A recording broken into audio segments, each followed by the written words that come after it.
I think I just need a quick minute here to make sure all the settings are right.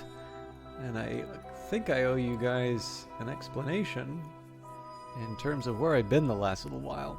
And this is going to be a little bit different depending on the audience. So I know this is not great for the video stuff, but or the uploaded videos, the YouTube crowd. I'll try and keep it within 10 minutes if you want to skip ahead. But of course, if I make it too brief, then you jump over some of the gameplay. So I really don't have a good answer to that. So let's catch up a little bit. First of all, I am not feeling great. I am actually feeling quite sick. Just one second.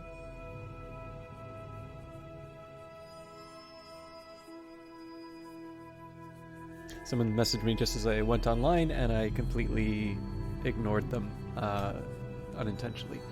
Okay, so excuse me. Yeah, I am really not feeling well. Hello, Totally Not Valken. Great to see you.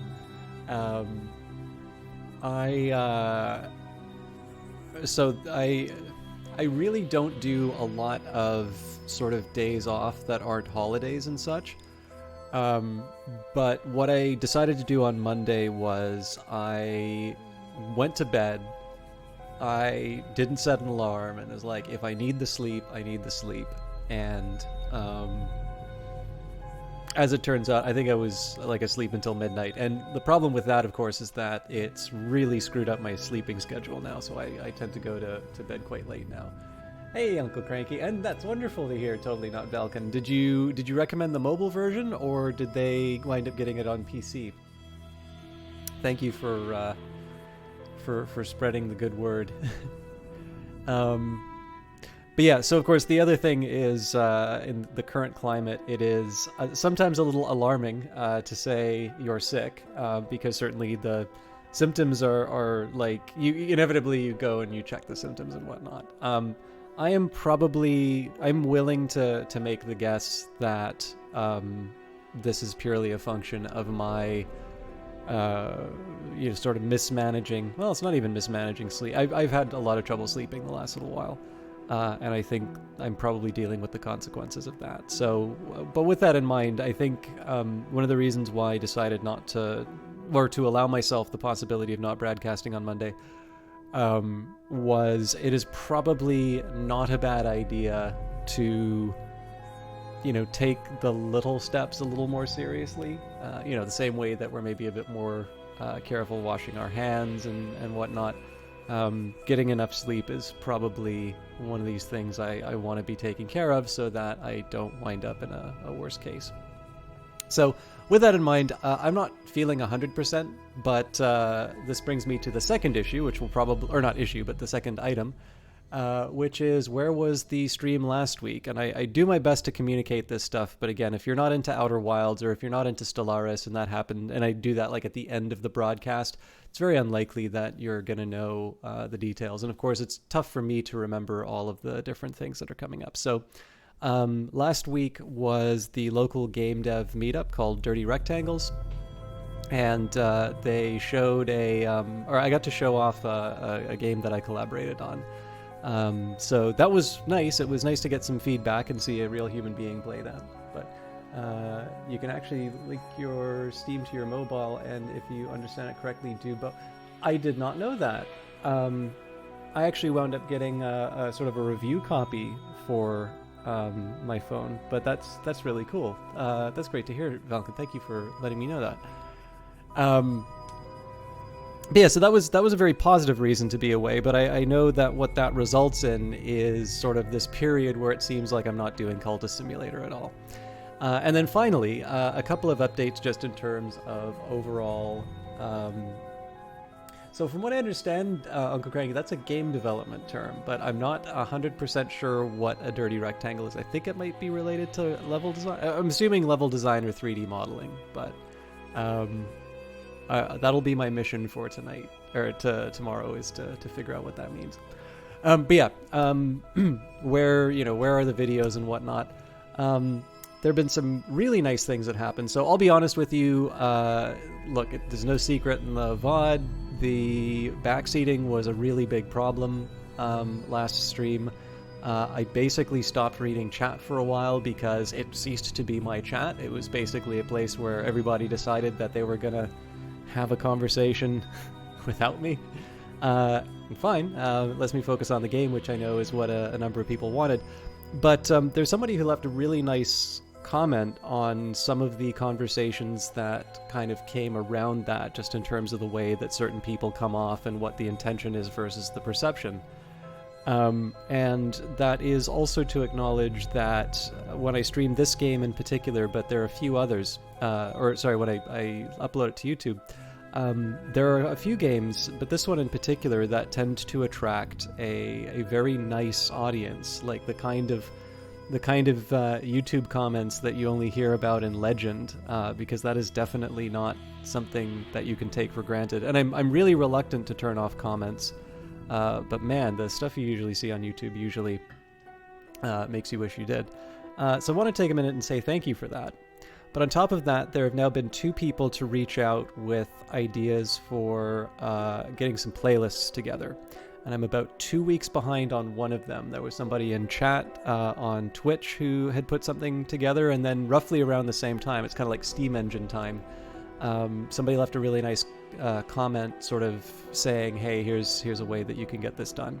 So this is on me. I've been given some really wonderful help from folks, and it just so happens that this is coming at a time where work is really, really difficult right now.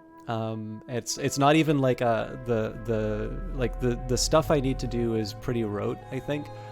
The attitudes have only continued to get worse there. I am really, really looking for a new place, and of course, combine that with a number of other obligations and a number of other just demands on my time, or even just trying to take care of myself. I've kind of dropped the ball on a really good opportunity to try and make this stuff a bit more accessible for people. So I will be on top of it. I know better than to promise deadlines because I am inevitably going to disappoint people with that. But just moving forward, probably the second Wednesday of every month is going to be an off-cast day now. It used to be the third Wednesday of every month. That's now moved to the second Wednesday. So those ones are scheduled absences. I'm going to do my best to continue with the Monday, Wednesday, and Friday otherwise. And finally, whether you're a viewer on Twitch or on YouTube, thank you for leaving the nice comments. I try to respond to everything if I can, unless it's something that, clearly doesn't need or doesn't, want a response. So generally, if you're a jerk, it depends on my particular mood as to whether or not I want to engage, and it's probably better for me if I don't. But, even if you leave like a smiley emote, I want to try and at least acknowledge it, because it is the stuff, I'll be honest with you, like when I do my Glover and Glover day, and Alden is particularly, troublesome, it is incredibly nice and very unexpected to come in and see a kind word for some of the stuff that I do, because it sounds very, it sounds very little, but my default feeling on the stream and stuff like that is usually one of just, I don't know, depression or moroseness, and so, seeing some regulars like Cranky or Totally Not Falcon or all the usual people, and even new people who come in, it actually means quite a bit more, especially on a really tough day like today. It does help a lot. So I wanted to take a minute and address that, and it also gave me a chance to sort of filibuster out the last minute. So I figure I said 10 minutes, and I can jump into the game now. Also, I don't want to get too sappy about it. Like, I'm a big, strong man. Don't need to worry. Oh, wow. I've been playing a lot of games with a middle mouse move. I completely forgot that it's left. Yeah, like I said, I'm a big, strong man who don't need to worry about no feelings. But it is definitely very nice to have something that doesn't suck in a day. How you doing, Miles 4K? Oh, I'm really sorry to hear that. Totally not Falcon. Sorry guys, I'm gonna take a quick sip of coffee before I go and figure out. I'm actually gonna need to take a minute to figure out exactly where we are in terms of the scenario, because I remember I locked myself into a choice, but now I need to remember exactly what that choice was. I don't watch the videos before I go again. It's kind of fun to jump in blind, but. The funny thing too is I haven't had coffee in a couple of days, and so I sort of wonder if like the headaches and such have anything to do with me not being well, or if it's just simply the fact that I'm having withdrawal. All right, let's jump right to it. So yeah, this is the is that Pyrian flax? No, that's not. Okay, it's like what? But that does look like an Octavian emote, so I'm always happy to see those, Falcon. Thank you for sub. I mean, I know Octavian was like the one that you sort of came here to from, but I really like seeing the Eyes of Sin's emotes being used. So yeah, Cranky, I know you've definitely got it much more worse than I do right now, so I sort of know to keep my complaining to a minimum. All right, so we are, I believe, yeah, my old friend Liege's operations in Kulj, who suffered since Hungary gave the city up, but her name might still open doors. Once you leave the current city, this will never be available again. So the question is, do I want to leave this city? I'm going to say no, because we're currently reconnoitering Budapest. But this is the trouble. I'm trying to remember why I was in Budapest, because it doesn't seem like I have a job to do right now.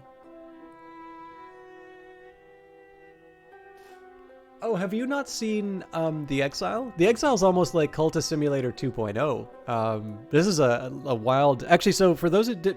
how many here saw that blog post that I did about the networks of Cultist Simulator? Because I have a theory about how this looks with the Exile DLC.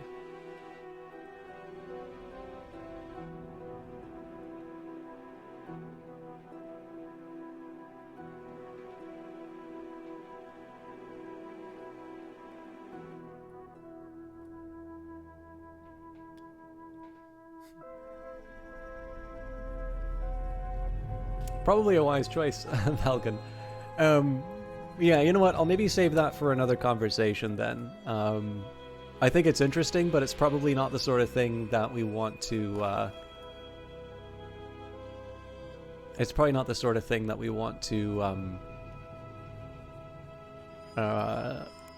spend too much time on. Okay, so if memory serves... we were competing in the illegal fight. So I think the decision I made last broadcast was, do I want to just skip town right away, or do I want to take advantage of the, kind of the resource that I got? And it seems to me it's probably better that I take the cash, even if I wind up in a situation where the, you know,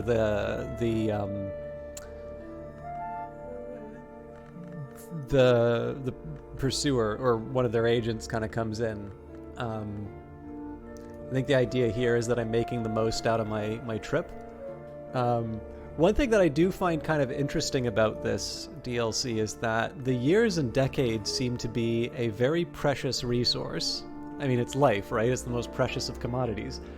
And yet the wins don't really seem to give you any rewards for the years themselves. The years seem to be something that you consume,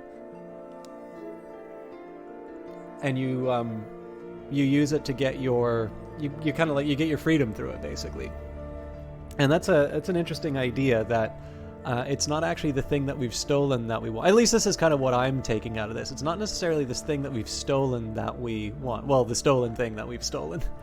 It's not necessarily that which is the precious thing that we want, but the fact that we can get out of the kind of the system that we're in, which I sort of that's at least kind of one thing I'm working with right now.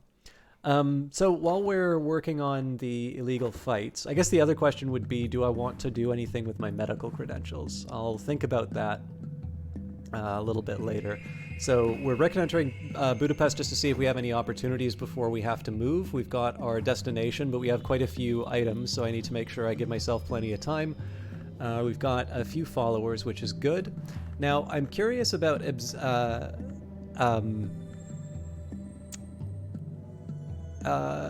advancing the Defiance. So Temptation Defiance, Caput Jarrett Lapinium, they used to say of outlaws, this is the line of division, or something like that. Latin was never my strong point. I'm on the wrong side of that line of division now, but perhaps it's also an opportunity. So if I pick this up, hint, the Corvality. The Corvality is a 10 guinea word that adepts use to mean both the edge hours and the edge hours endless striving. Like most reckoners, I've stayed well away from that. I could tell my foe where I am, or even send them a gift. Oh, that's really funny. I'm here now.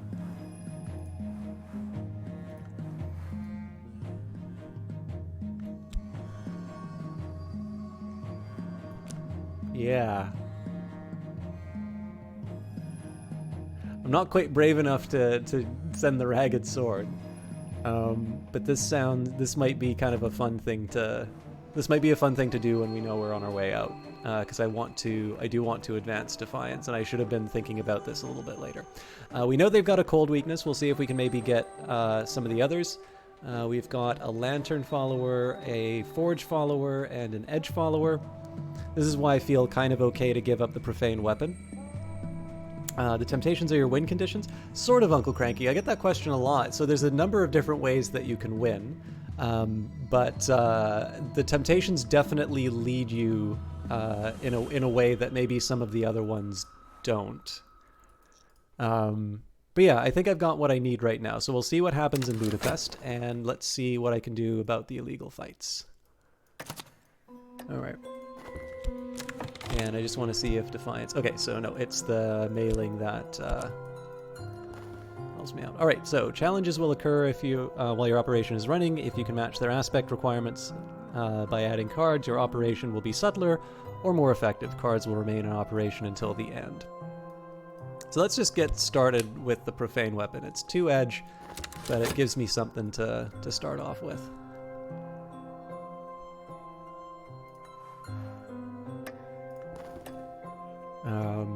Legal fights, boldness, or bribery.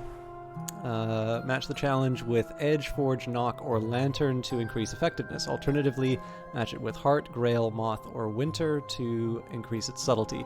So I would need Grail for this one. I don't believe I have a 4 Grail item anymore. So in this case, let's bring Lala directly in. This is one of the reasons why I started off with the pistol. If I get to bring my followers along, this is a way that I can sort of give them a little bit of extra experience for really no major cost.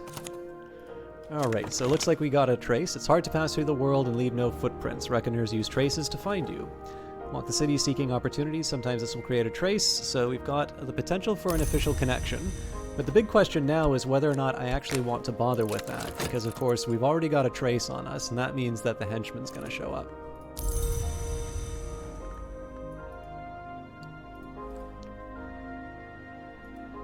Now, I could try and get rid of the trace, but that's, I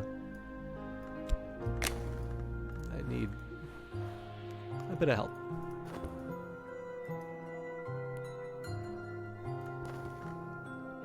I'm addressing this challenge with Edge. This will increase effectiveness.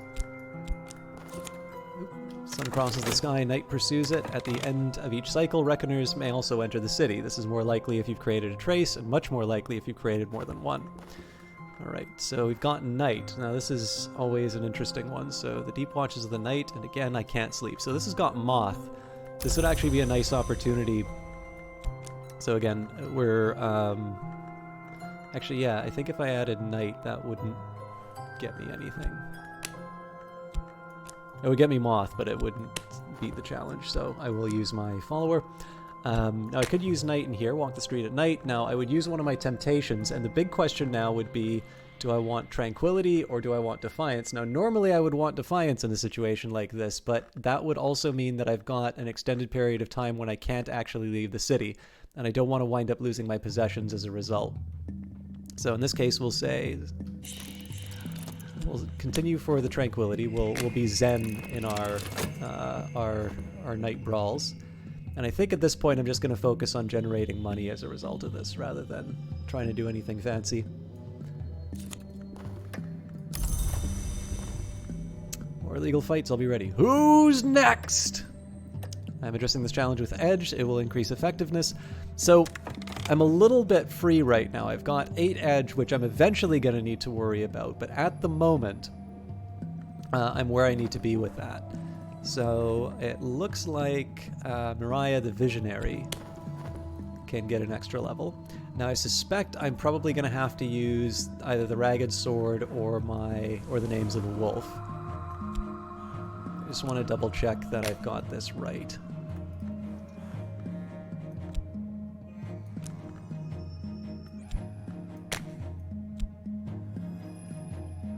I'm going to send my foe a weapon of power because it'll really annoy them. Can you be the librarian yet? No, totally not, Valken. That is undergoing a pretty substantial revision to my understanding. So it's still probably on the way, but it's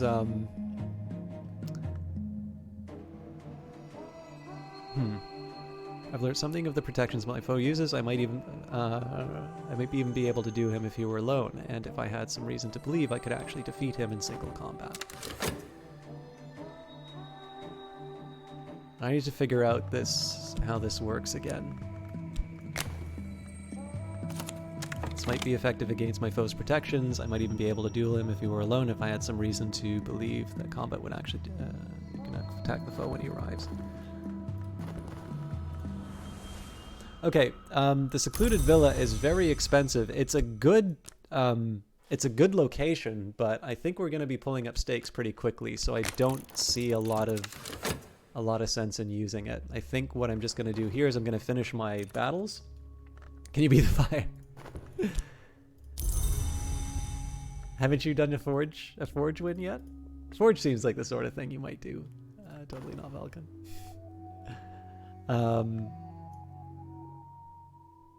But yeah, so I think we're going to continue down the path. So we've too many traces. I left one too many traces. Reckoners have followed me here. If you have more than one trace on the board, it'll usually draw Reckoners.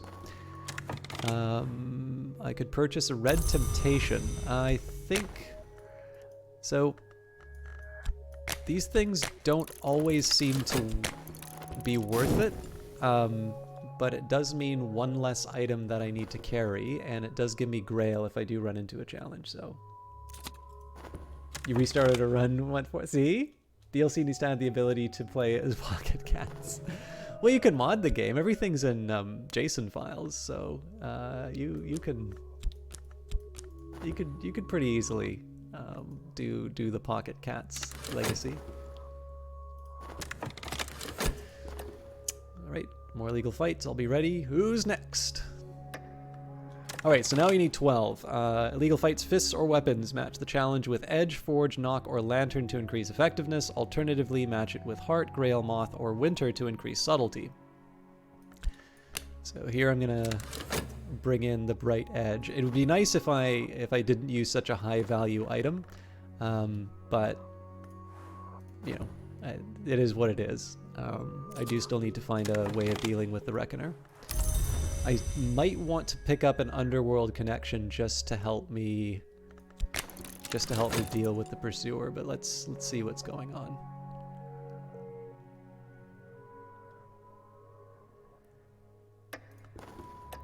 There's that tingling sensation on the back of my neck. Someone's looking for me. The more traces on the board, the more quickly your pursuers will move against you. Hey, Leannis, how you doing? Well, the good news is, usually I talk quite a bit. So there's about 10 minutes of chatting, and then the actual gameplay now. So you haven't missed much.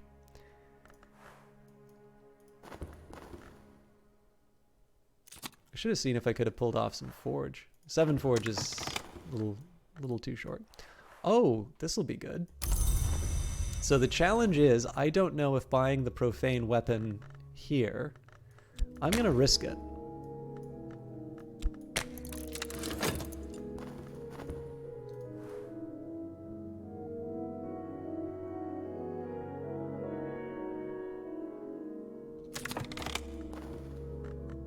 So I didn't kill it.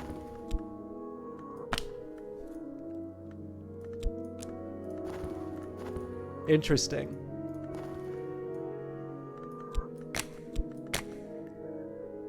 A profane weapon won't cut it. Damn it, I just wasted my money then. Okay, well, here's what we can do quickly. Let's try and sell the asset for cash.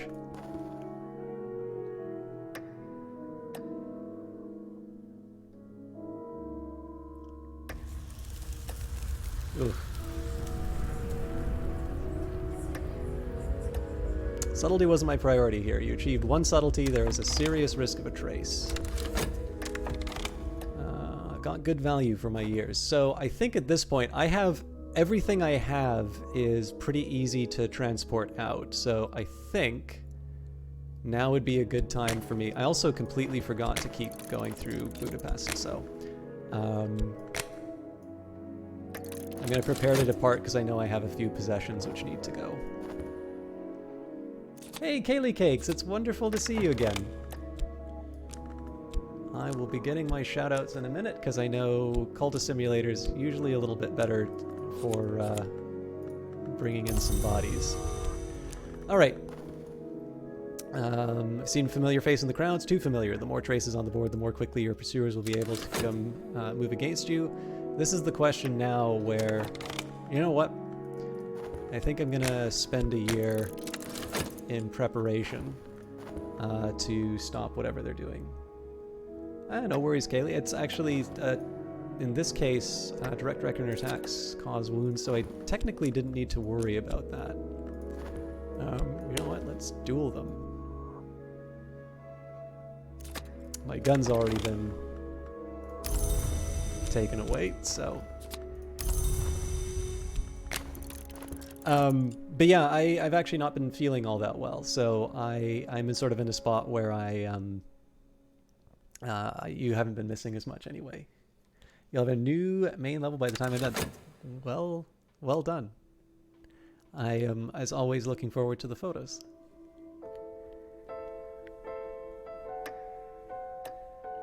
So, of course, I might want to consider using this underworld connection for something else, but I really don't have a whole lot to do. I probably should have paid more attention to what was going on over inside here. I hope I don't leave my sword behind. I don't see a situation where that does happen. I've used my weapon to keep my pursuer at bay. Oh! What is not seen? In all the city, there is not one statue whose eyes open. Why is that? Distraction, opportunity, Pendiment, Elysian, Prentice. I don't know exactly what the Legia Club is, but all Reckoners do know that the members are older and hungrier than any of our mobs. We've learned to avoid them. Alright, so... search for something unseen or reserve. I'll investigate a little. Okay, so... Medusa, the Legion, Peel said to me once, she might be the oldest of her kind still living, and she is dead, but it was the kind of thing Peel said. But now, in the rainy, half-visible streets of Buda beneath the blind eyes of statues, I remember the other thing he said that Medusa's riddle is what is not seen, and my skin prickles. Oh no, I'm sorry to hear that. Medusa's riddle. Alright, so... this is a neat one. So in this case we needed Moth. I found my answer to Medusa's riddle, and I think she found me. Of course I never saw her, but I lost an hour out there in the night, and I now carry a wound above my heart which will not heal. This is what happens if I go looking for trouble. If I really met Elysian, why did she spare me? I have suspicions. Yeah, I mean, that's the best Moth I've got right now, so... I fought off my attacker, but it's drawn more attention. Alright, so this is going to take 90 seconds to recover. Still going to need to find ways of holding them at bay, but... Alright, another direct attack, so I need to figure out a way of... I could throw a follower in front. I'm curious how that's going to work. Although I could potentially lose a really good follower. Also, I need to keep searching Budapest. Alright, I found the answer to my answer to Medusa's riddle. Oh, sorry, we already got that. So, 6 more wounds will end me. This wound will not heal without extraordinary measures. Okay. Perhaps the author of this wound altered her intentions when I discovered who I was. So these are interesting. I still need to figure out what's going on with them, but this is the same sort of same aspect as my sword.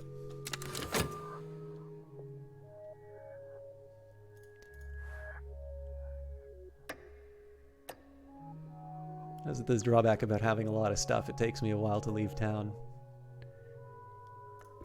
I am particularly curious what happens when I put a mortal in front. My pursuer is stymied. A friend has lent me their protection.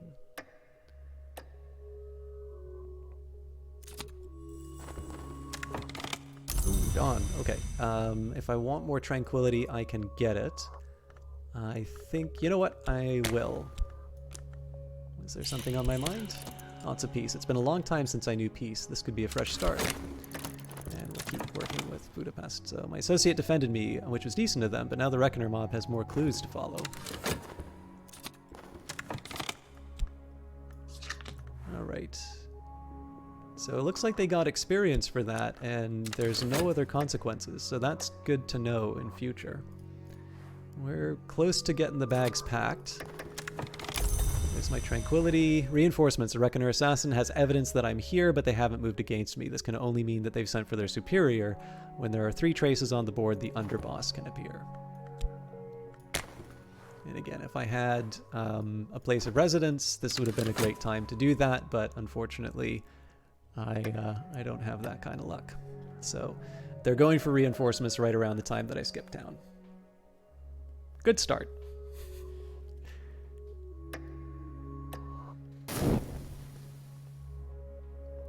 All right. I'm slowly working down my coffee, and it's wonderful.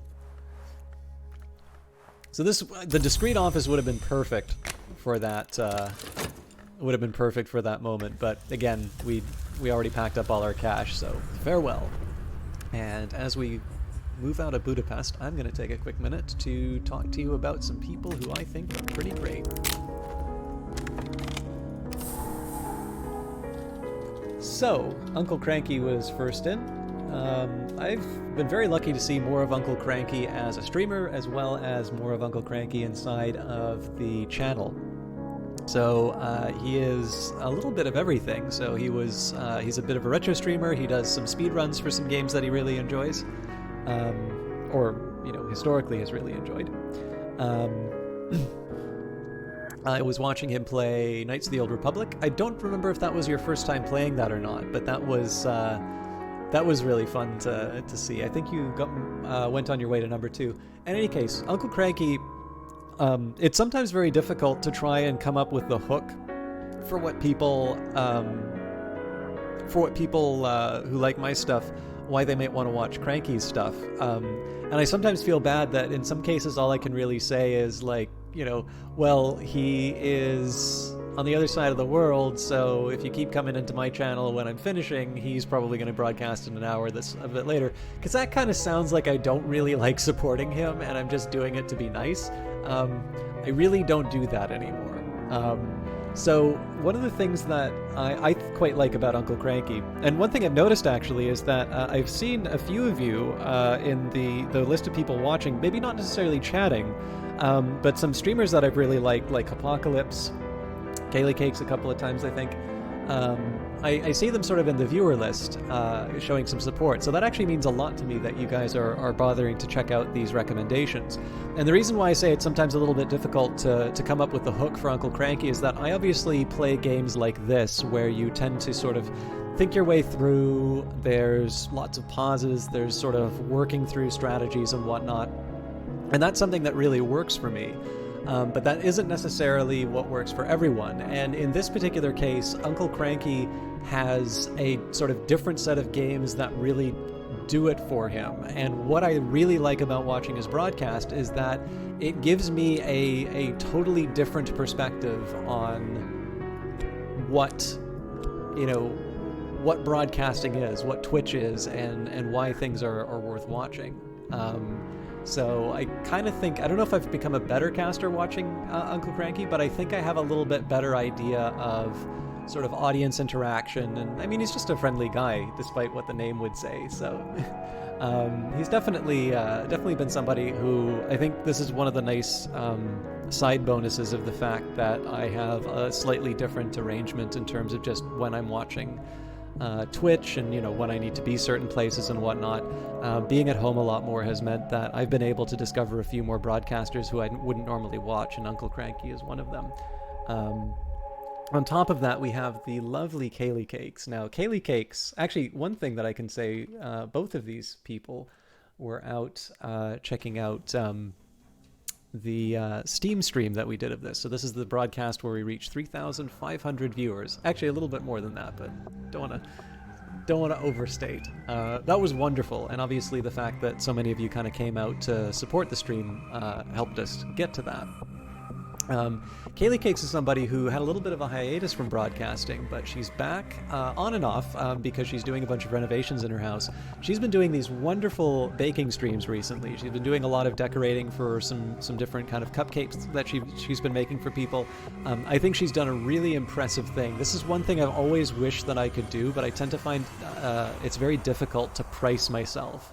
A lot of stuff that I want to do for money is stuff that I also really enjoy doing, and I have a very I just want to get this thing done, so I tend to do it for free, and that's not the way to sell oneself, because, you know, not everyone can do econ, not everyone can do data well. There's a lot of people who can say that they can, but for me, it's I'm just happy to be working on something interesting, and then I give away what is very expensive services to people.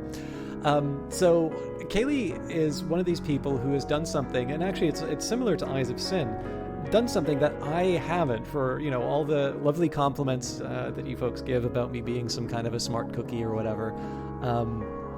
I've never really been able to make a good run of sort of making a proper business for myself, and I have a tremendous respect for people who are able to do that. I think that's one of the reasons why I got so attached to Weather Factory. It's a chance to be able to talk with people who were founding something new, admittedly people who had already a very established reputation in games.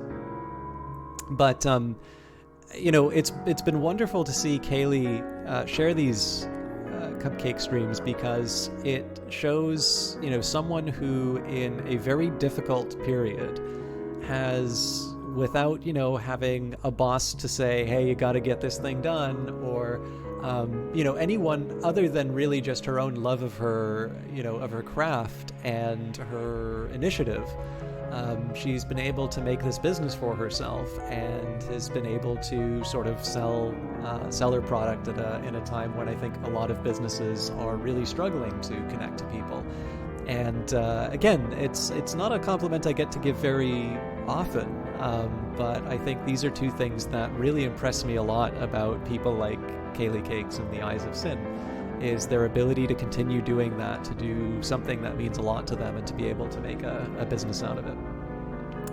Also, I wanted to take a quick minute. I don't get a chance to see him as often as I would like, but Totally Not Valken has been a really wonderful ambassador for Octavian Zero, who, whenever you see those emotes that Totally Not Valken's using, those are some that were made by the Eyes of Sin. In fact, Octavian Zero has been a really great sort of supporter of Eyes of Sin in terms of giving her lots of work, and he does a lot of Path of Exile streams. So just because people aren't necessarily in chat, I don't ever want that to mean that somebody's not not getting a shout out or whatever. It's not a trade. It really is an opportunity for you folks to try out some new things and see if maybe it works for you. Maybe it's a new favorite broadcast. And these are some people who have done a lot. By the way, I completely forgot to talk about, it's a little bit like Uncle Cranky. I spent so much time talking about the person, I didn't talk about the games. Kaylee Cakes is one of the people who has really been able to help me understand survival and crafting games a lot better.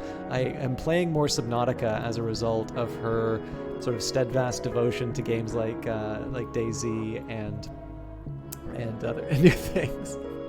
Totally Not Valken set in his ways. Just give it everything perfect. I actually thought of her when Icarus was announced to the PC gaming show, and And she definitely is not super fond of where Daisy wound up. But when I took a look at what Icarus was like, I was like, oh, this game totally has her number. It's like set in space, it's survival and crafting, it's got like all those tick boxes in terms of stuff that she likes. But I think one of the things I'm really like about her, and I think the same could be said for Cranky, is that she's really open to different types of games. I don't know if she's ever going to stream this, but I think I wound up doing EA's work for her and selling her on a EA Origin Access subscription so she could play A Way Out with her husband. And I hope I get a chance to see it. If I don't get to see it, I at least hope that I get to hear what the account was. Anyway, sorry, I didn't want to make this. I didn't want to like grind the whole thing to a halt, but I did want to take a minute to share some people who I think, especially because I did skip the day on Monday, and so these are some people who I think are really worthy of your attention, and I wanted to take a minute and share why I like their stuff. The regulars at Cafe Oreda shake their heads sadly when I mention Lily's name. She was not kind, but she was patient, one asserts. Not like this butcher from Vasuli, but you need to meet him, we must suppose. I'll make an introduction.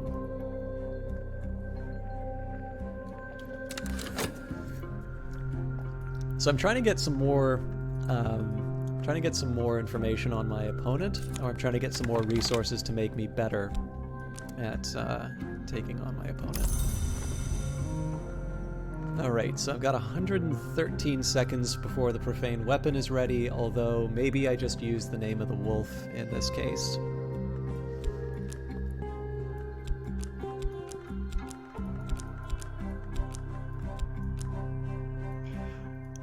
And so what I think we're going to do, we'll take Cluj-Napoca. Nestled in the mountains of Sunset lies the city of the Archangel Michael. I remember it mostly as a place where I drank too much Tusia? Or Tusika? Sorry. Sukia. And got into a fight with bricklayers. We've all been young. I do know a couple of people from Romania, one from Rosita, but I'm really not good at Romanian pronunciation, so. Alright, you know what, before I reconnoiter, let's send some discreet messages. So if I run, I should run somewhere I have an old friend, or at least an old acquaintance. This will search for a place to flee to. There's a small risk of creating a trace. Worse, the reckoners might get there before you. So that's 30 seconds, and I think we're going to go straight into the illegal fights.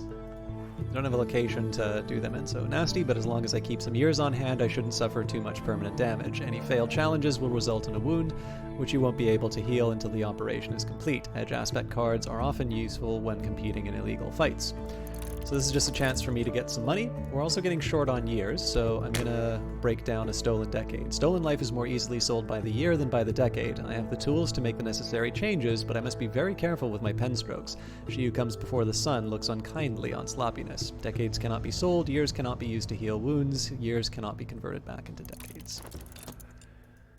Alright, so again, we potentially generate a trace, and that's bad, but I kind of want to get the work done.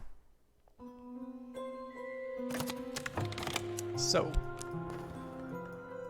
I can use Grail, but again, I want to be careful on this one. I don't want to use something that is temporary. And so it seems to me that we go for Edge again, and I do want to advance my followers. So challenges will occur while your operation is running. You can match their aspect requirements by adding cards. Your operation will be subtler or more effective.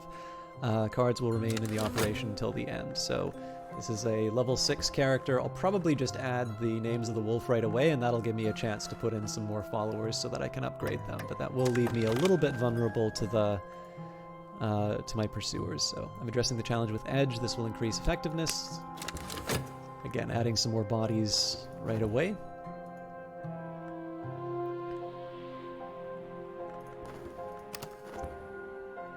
So what I'm trying to follow here in terms of pattern is to get the most I can out of the location that I'm in.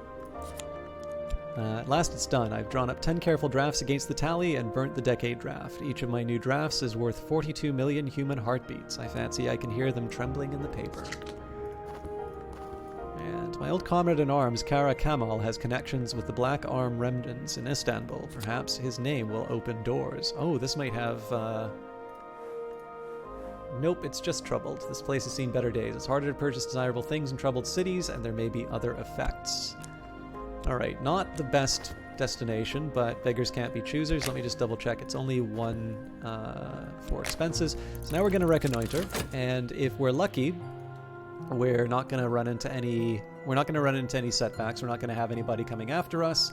And if I'm unlucky, we'll generate a trace right away, and I'm going to have to sort of hustle out like I did last time. But what I'm trying to do with each of these cities is I'm trying to maximize what I get. So the entry fee is always going to be 1 cash to move between cities. And so in this case here, these fights are a really good way for me to convert years into cash. And sure enough, we generated a trace right away. I'm not going to worry about trying to get rid of it. I'm gonna deal with it the way that we did last time. And we'll hope that the Reckoners don't show up too quickly.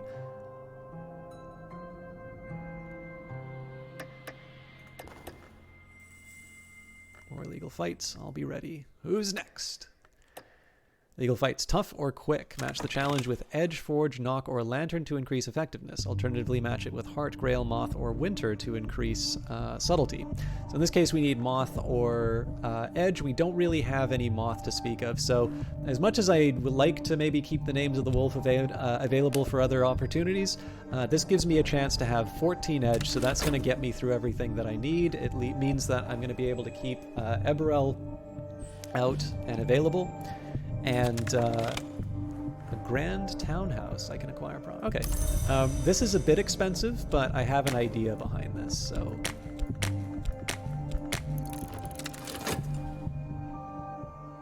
I just need a location at this point.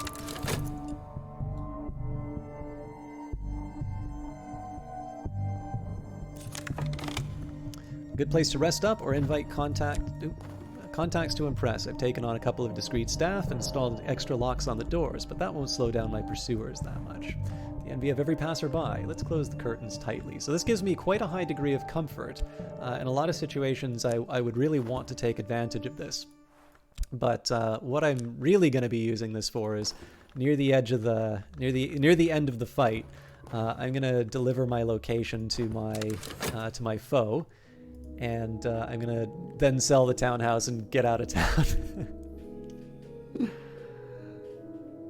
Unless it burns up the townhouse. In that case, I'm going to feel really bad, but... I'm not quite ready to give him my awesome sword. But that'll be the next step. A quiet townhouse. Alright. That'll take up all my cash. But, no, you know what, I'm gonna reserve that for now. I've already bought the grand townhouse. It's just my luck that, so just one slip. I've been careful, but not careful enough. A trace on the board will sometimes draw reckoners. So again, I'm gonna be a little careful on the timing on this, but more legal fights will be ready. Who's next?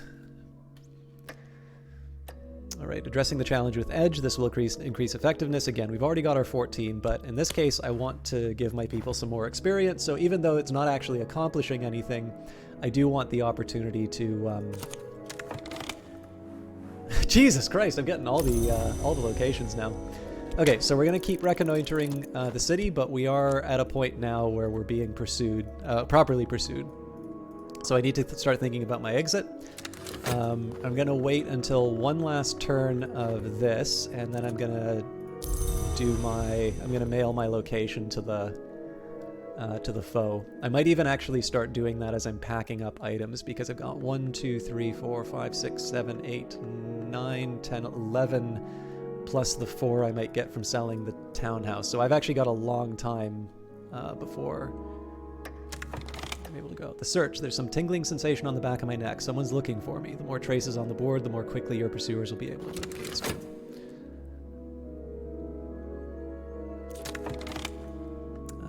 Walk the city seeking opportunities. Sometimes this will create a trace. Okay. So we continue to reconnoiter. I'm going to take the opportunity to turn this into tranquility. Just, you know, if there's a chance. If I do defiance, then I'm not going to be able to move out. And let's see what happens after the search. Probably the... Nope. Reinforcements. Reckoners have evidence that I'm here. They're summoning help to smoke me out. Okay. I'm going to wait the 9 seconds, and then I'm going to mail my location. It's been a long time since I knew peace. This could be a fresh start.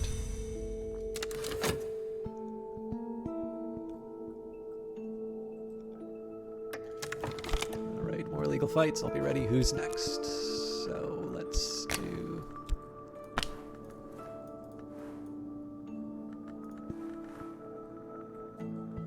Aha! So I didn't need a location. I needed the address. Or the city that I was in. Okay, so this might wind up... this actually might wind up costing me money. That's a bit of a shame, but I probably should have... I should have been a little bit more careful in terms of what I was looking at. Heights. A high place. Don't look down. Okay, but... we're getting near the end here. So my writing is on, my writing on the envelope is crisp and firm. My hand does not shake. This will destroy all obscurity. Send a defiant summons, and I think the time has come for me to skip town. So time to go. I've forgotten anything. You can take, you can only take portable assets with you. Departure is will end all ongoing reckoner actions and remove all traces, but it will also abandon assets, locations, destinations, local contacts, and ongoing operations. So the trick here is that I might actually wind up packing my weapons before I can use them. So there's a bit of a danger here, but let's see what we can manage. All right, so I do have an underworld connection if I need. And I suspect the cash might be a liability. But we'll see. If I can get away without spending... Oh! I brought my foe here. Let's hope I don't regret it. Yeah, I definitely... I was definitely premature on this one. I'm gonna need 2 minutes of dealing with my foe. Wow, even longer. Alright. Well... You should have run further. The foe's attacks will usually hit. Add an appropriate card to defend. Distractions will buy you extra respite, but your foe is only vulnerable to distractions. To a few distractions. You'll know once you've uncovered his weaknesses. He may also sometimes break weapons. Alright. So my foe will be here very soon. Perhaps he already is. Your defiance is fiercer now. Okay. So I want to see... I've got defiance level 2. Cunning may answer strength. Strength may answer cunning, but how may we answer agony? And if I do... Okay, so I can actually keep doing this over and over again. This is good to know, but I need to figure out how I can survive this. So I'm going to start with the Ragged Edge. Those timers sure do count down, am I right, guys? Sorry, Miles 4K. I'm probably not doing a very good job of explaining this. My foe's lackey will launch another attack against me soon. I can live with that. I've held off his attack, so that buys me a little bit of time, but I'm still going to need to figure out how I can manage the rest. This came in useful. More traces. If I really need, I can use the underworld connections, I suppose, but I'd rather not spend the years. I think I might just have to accept that I'm going to take some wounds. Even when I can't see him, I know he's there. He'll attack any moment.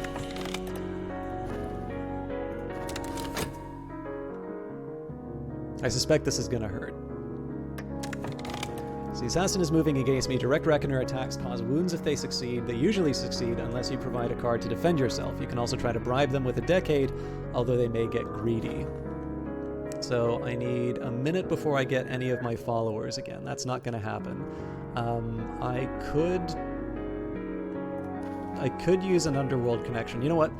Again, I don't normally like spending years like this, but this is going to prevent me from getting a wound at a time when the foe might be causing some really heavy hits against me, so this is an insurance policy.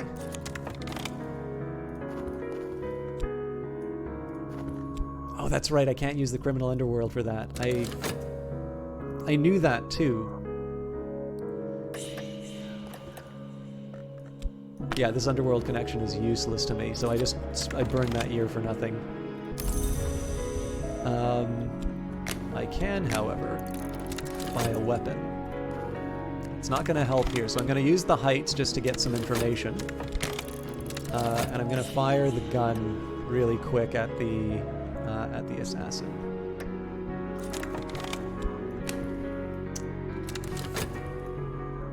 So let's see what happens. Long way down. Alright, so that did not work. I've used a weapon to keep my pursuer at bay, so I've got over a minute left still.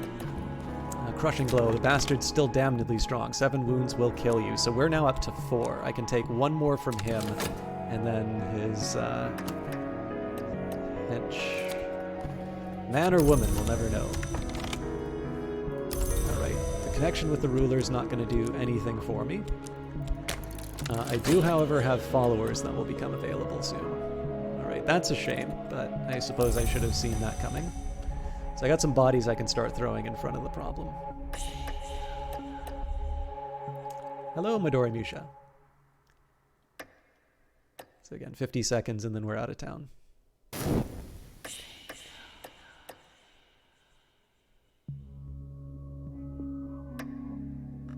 Okay.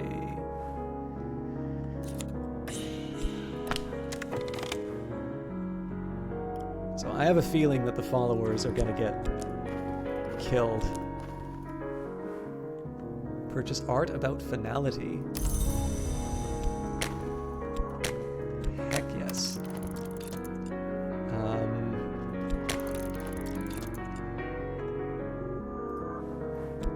Sorry to do this. Are you recording a YouTube video? So yeah, the YouTube videos, well, Poison, the YouTube videos are basically just what... The YouTube videos are recordings of these live streams. So if it seems like I'm talking with other people, that's exactly what I'm doing. It's not an ideal situation. I have on occasion done sort of YouTube-specific videos, but those are very challenging for me to do. The nice thing about Twitch is that it may not be... So the thing about Twitch is that it's a 1-to-1 ratio of time I spend to content generated. That doesn't mean that it's good content. It just means that there is a lot of it. If I spend 3 hours making a video on Twitch, I get 3 hours of video that I can share with people. Whereas something dedicated for YouTube, it's sort of nice to have it in about a 10 to 20 minute range. And that involves a lot of editing, and I usually, in that case, wind up spending about 3 hours making something, but only for about 20 minutes of content, and then everybody wonders, you know, where's the rest of it? So yeah, but to answer your question most directly, yeah, I'm doing something that will ultimately be put up on YouTube. I'm assuming you must have found the channel through that. All right, Abydos unveiled, an oil painting of a city foundered in snow. Behind its bleakest tower, a sickle moon rises. So good for winter, also good for Grail. So, what can I do? I suppose... So it's an ally has 3 experience, you can increase their... Oh, I completely forgot. I actually need to talk to them to get those upgrades. Well, that's fine. I think I'm gonna spread the benefit. I've held off his attack, so let's see whether or not my edge follower survives the encounter. Fortunately, buying that painting has helped me. Even when I can't see him, I know he's there. He'll attack any moment, and my associates come to my defense. Brilliant. Camia's gone wherever she goes to lick her wounds in darkness. Okay. It's looking like we're going to get through this. So I need basically 7 seconds.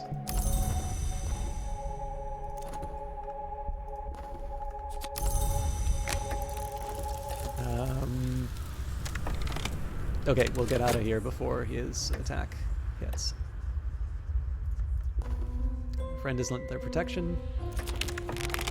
Whoo! Alright, and it turns out Ursulina, she doesn't get the experience, but she did, she's available to me, so. And yes, totally not Valkyrie. There's a couple of exceptions where either an upload didn't work properly or there's some copyrighted content. So a really good example of this would be I love, I wanted to call it 10 Crowns. It's not 10 Crowns. It's Old World. But there is some very, very aggressive copyright enforcement on one of the songs that are used in that. And so it's difficult for me to share those videos. Likewise, D'Antwood, for whatever reason, even though their song is included in Far Cry 3, I actually had to download that episode, mute out the part with their song, and then re-upload it. And so there's a few episodes where it's either been cut short, it's been muted, or it hasn't been, or in a lot of these cases it's uploaded but I'm not able to actually like nobody can see it. It's locked behind a private viewing basically. But so the nice thing about that is if the copyright issues ever get resolved, then I'm going to be able to share that with people again. But for the most part, yeah, everything that I do on Twitch winds up on YouTube. So. Not feeling great, Midori Musha, to be honest, but I didn't want to miss a second cast in a row, so we're pushing on. So again, this is I think we read this before, but I'm en route. Kamal's name gets me a meeting with a hawk-faced Caracol veteran in a grimly taxing coffee house. He mostly seems to want to complain that their president is too close to the British, but when I've listened long enough, he reluctantly offers me his help. So that sounds like we're going to be doing more activities rather than moving to another region. Now, the challenge with that is connection radicals. Yeah. Again, I've got a lot of stuff right now. So, I'm going to take it easy. Before I reconnoiter Istanbul, I am going to talk to the people I want to upgrade. So... Train the Visionary. I could talk with my ally about what they've learned. This will add a point to your ally's aspect. Let's take a look and see what connection radicals get me. So, use Forge to assist an uprising, Winter to betray it. This is only possible in troubled cities. So, if I bring Ursulina along... Oh, assist an uprising. It'll be messy, but it might even make the world a better place. This will be an opportunity for profit, and it'll be harder for the Reckoners to pick up your trail. The Lionsmith likes rebellions. Fascinating. And if I decide to betray, this has been a century for revolutions, and it's hardly begun. It's hardly begun. I'll be saving lives. There will be an opportunity for profit, and you'll win favor with the local authorities. The Colonel likes the status quo. So I got to pick between the Lionsmith and the Colonel. And you know what the problem is that I don't have a clear idea about what the benefit is one way or the other. But it does give Ursulina some extra...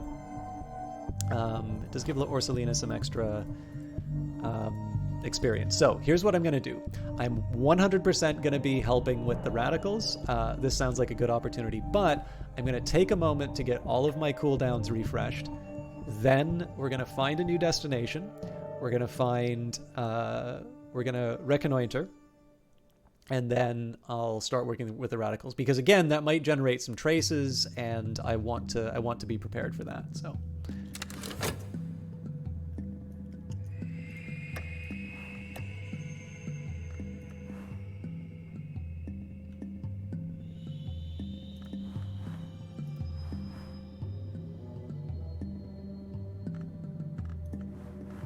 So the aspect, actually, this is the other thing. I bet if I try to do this again, it's going to say I've already done this, and it won't improve my exercise of defiance. So I need to find other opportunities. This is a whole other element that I haven't tried yet. This is one of the reasons why I like this idea of trying out the different things in the cities.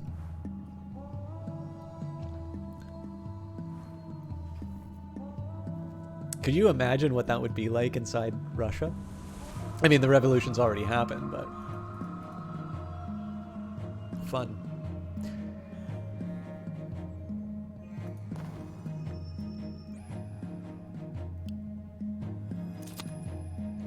Where did I put my sketchbook?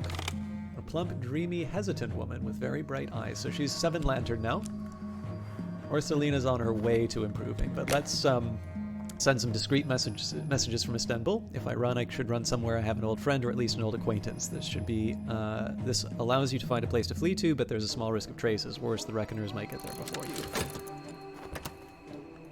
What? My pursuers are here. I've been careful. This might be sheer ill luck. Occasionally, Reckoners decide to search a city even with no traces to follow.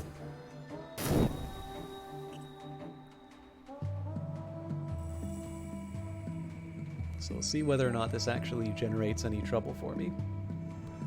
Is the fast forward option too fast for you? It depends on. It really depends on the moment. The thing is that I tend to like.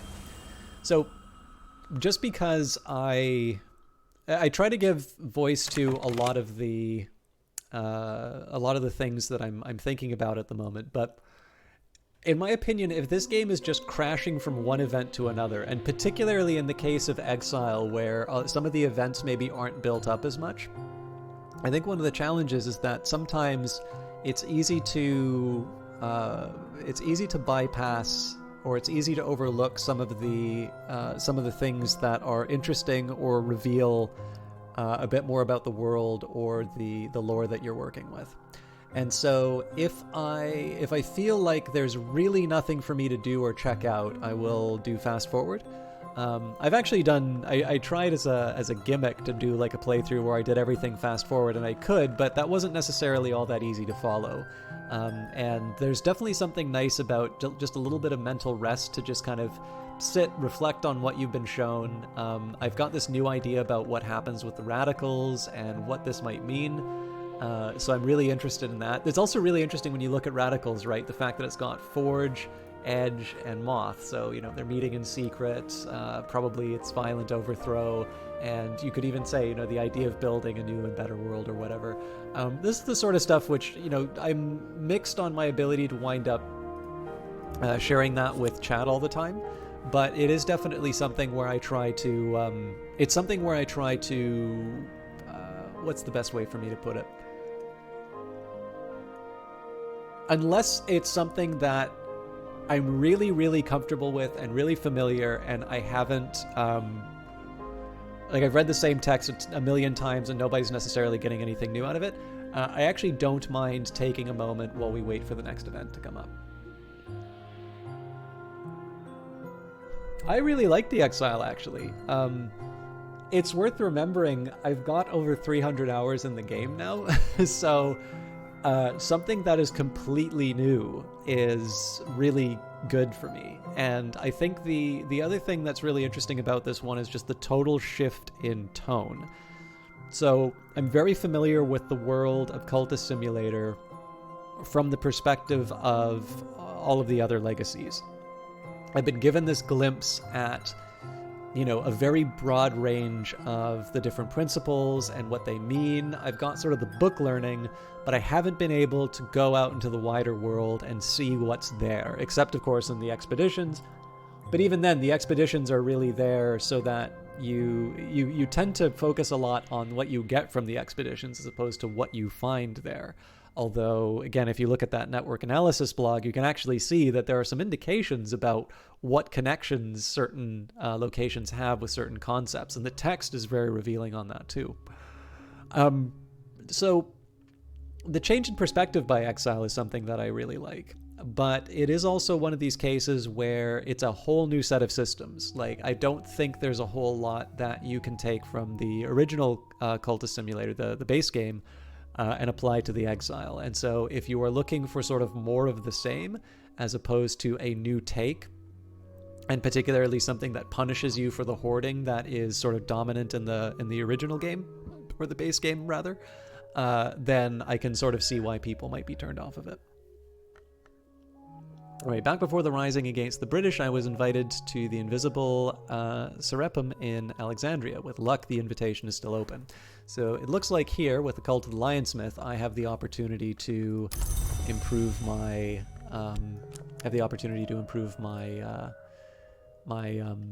excuse me, my edge lore, which is already relatively high, but you know, I'm not going to turn down a chance to make it even better. So,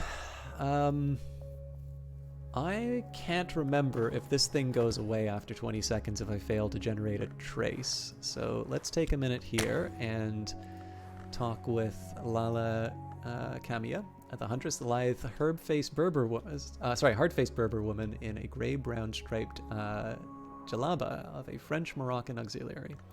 I could talk with my ally about what they've learned. This will add a point to your ally's aspect. We'll hit start, so that's 1 minute where they're going to be occupied. Again, I want to see what's happening inside of the Reckoners before I start the revolution. Generally, revolutions are not the sort of thing that someone does to keep a low profile, but I do want to improve my defiance as well. So we'll see what's happening.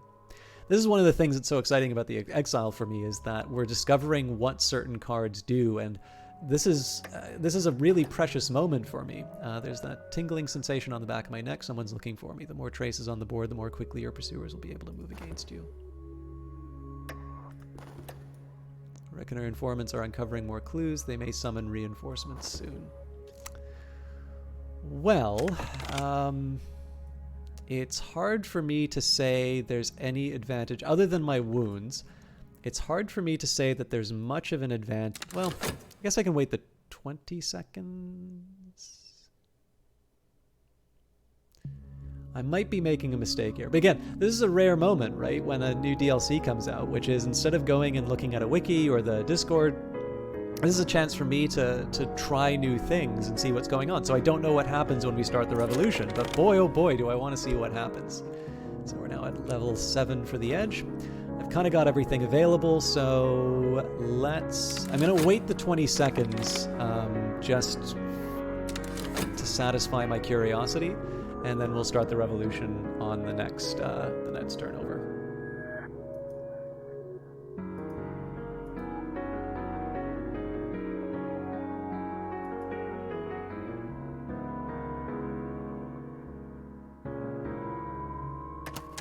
Alright, so that did generate a trace.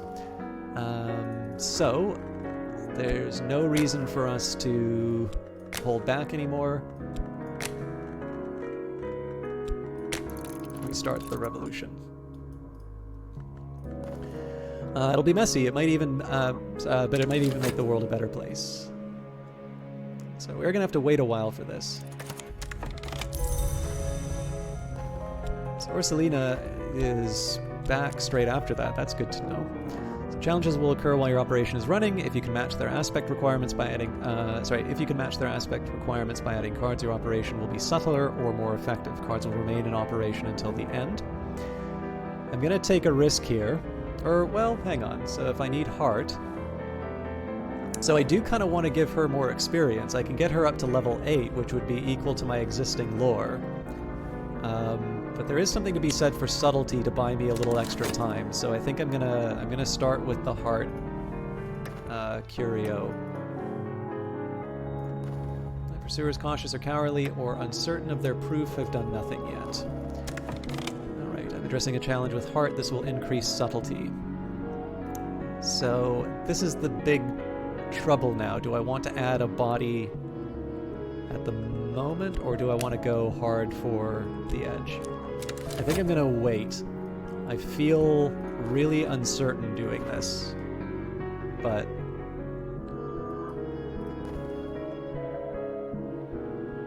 I think I want to see what the next challenge brings.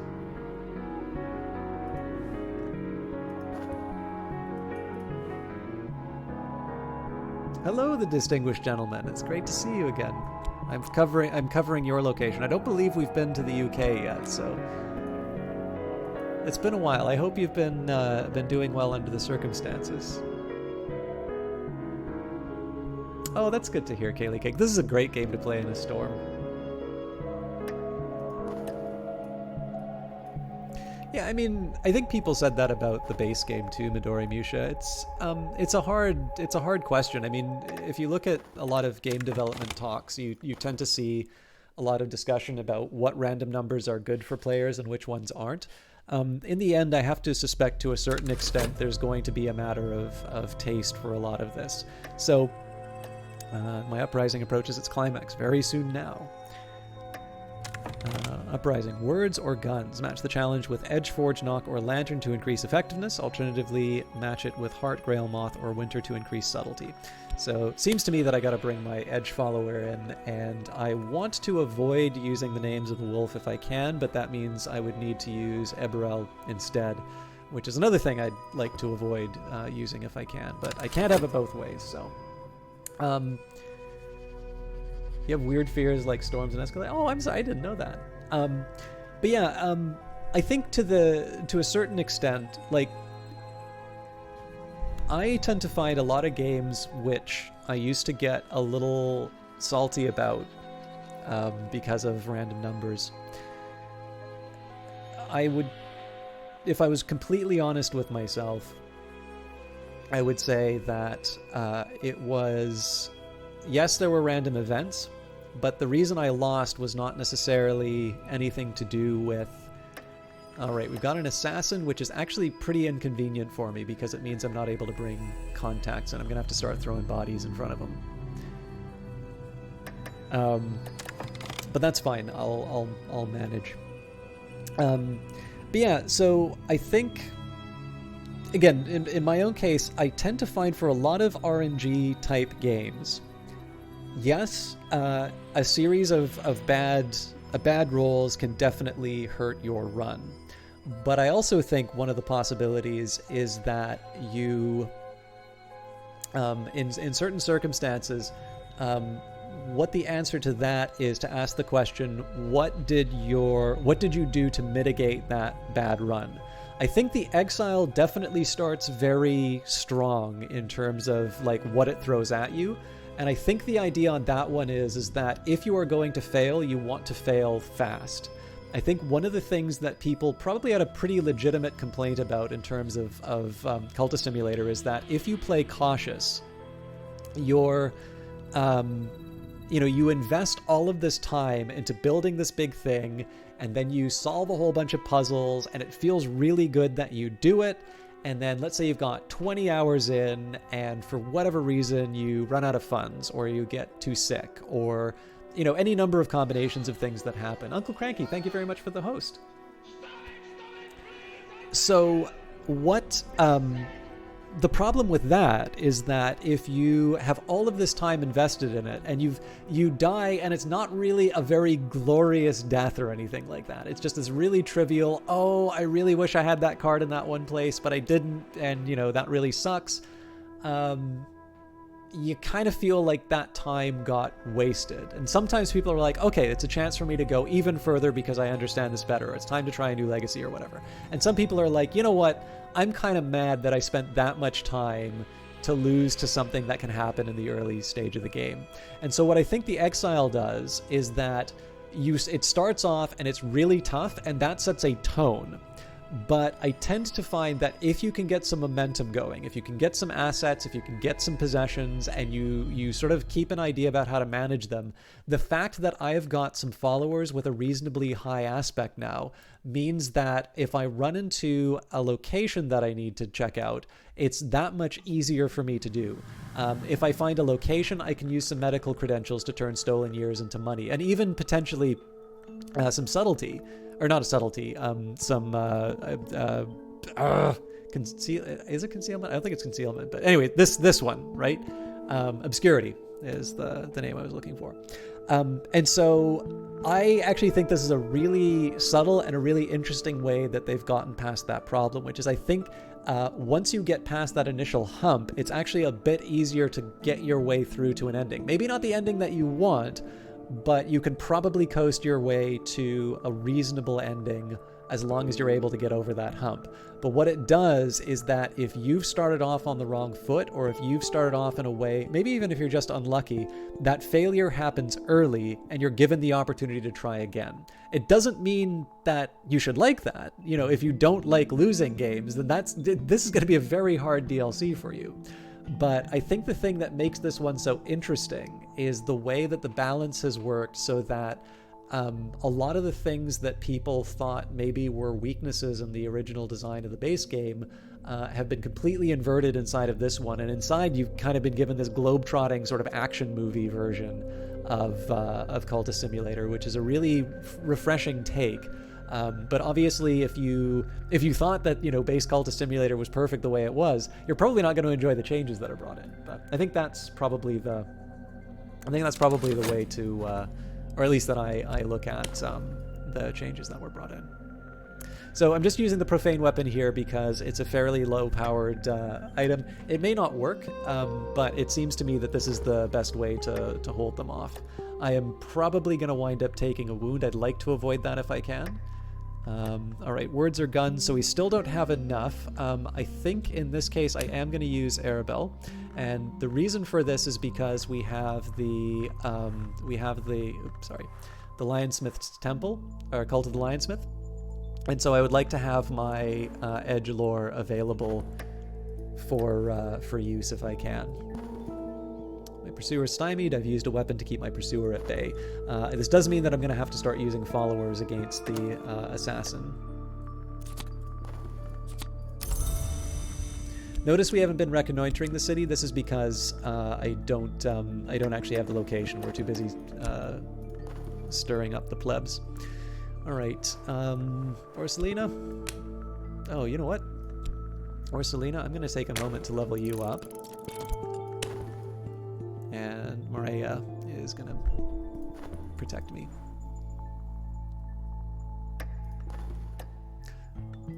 Also, if I wanted heart, I should have used my percussigan pelt, but that still wouldn't have been enough, so... This is the day we've worked for. Yeah. We're using guns. I could have been subtler. You achieved 1 subtlety. There is a significant risk of a trace. Operation complete. Return on investment. I got good value for my years. I don't think I spent years on that, though. Our plans are laid, and today will end in fire. Valken, we are being the fire. Alright. My associate defended me, which was decent to them, but now the Reckoner mob has more clues to follow. Alright, so I've only got one more cult. Oh, that cultist is going to be on ice for a little while, so I've got my Forge cultist. I think now is the time I skip town. Again, I got a lot of stuff to pack, so... The assassin is moving against me. Direct Reckoner attacks cause wounds if they succeed. They usually succeed unless you provide a card to defend yourself. You can also try and bribe them with a decade.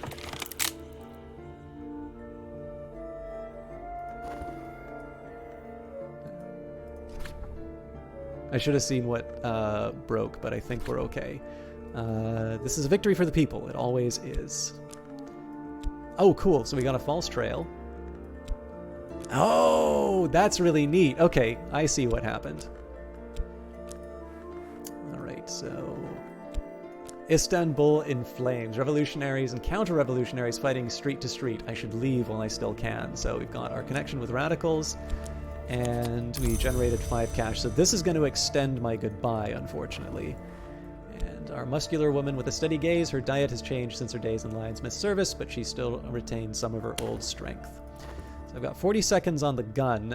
This might become available, but honestly, I think it's much more likely that that this thing's going to get packed away before I can use it again.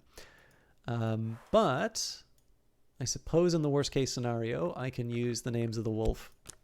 All right, so if I want, I should leave and soon. Okay, so I can't do that, but I bet. So it's probably going to tell me that I can't do this anymore. So the Corvality, send a defiant summons again. Let him come. Let him try to take his due. This will destroy all obscurity. So I'm kind of curious whether or not I'm actually going to get the extra defiance for this. So what I think I'm going to do. We've clearly blown our opportunities to do anything else inside here, so really I'm just waiting an eternity to get all this stuff done. I can't buy any more weapons, I can't do anything else. So at this point I just need to try and manage the assassin for the time it takes me to pack up my possessions. This is the drawback about carrying a lot of cash. I should consider buying more items and quickly, more expensive items and quickly. We are exiled indeed, Dr. Frankenbinder, and It's going okay. I'm a little worried, though, about my ability to hold off the assassin for the next little while.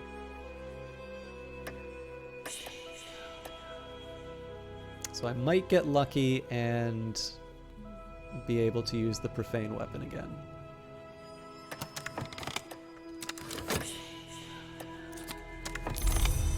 I should have read that, but looks like another trace has come up. So Maria will be available in 56 seconds. Alia is down for 74, so I probably won't be able to use her again. I'm going to be really careful on the timings. Perfect. So we're going to fire the gun again. Again, we got plenty of time. We've got over a minute from the cache alone, but this is going to buy me some more time for Maria to help me out. Honestly, I could be a little bit better right now, Dr. Frankenvinder, but it's always fun to be back to Cultist Simulator, and people have definitely been very kind tonight, and I also wanted to comment on that from the general comments on YouTube. So overall, I could be better, but it is very hard for me to... It's very hard for me to say that I'm hard done by at the moment. So I think I'm going to wait 40 seconds... So like 4 items left, and then I'm going to try and send the Defiant Summons. If I was bold, I might try at 6 items, but I'm a little worried what the consequences might be in that case.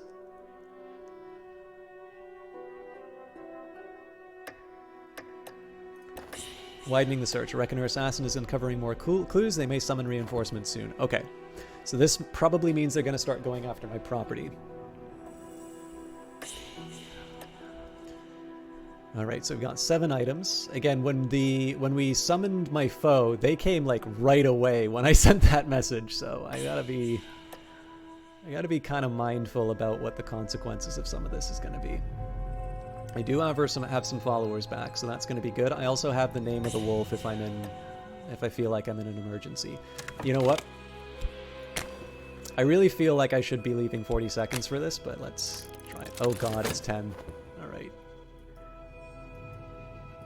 So I've currently got 2 aspects. I thought I was supposed to get more out of Istanbul in Flames, but... Okay, we generated a trace. The foe should be emerging in just a little bit. Yep, there he is. Let's hope I don't regret it. So yeah, we're still at 2, so this just really accomplishes...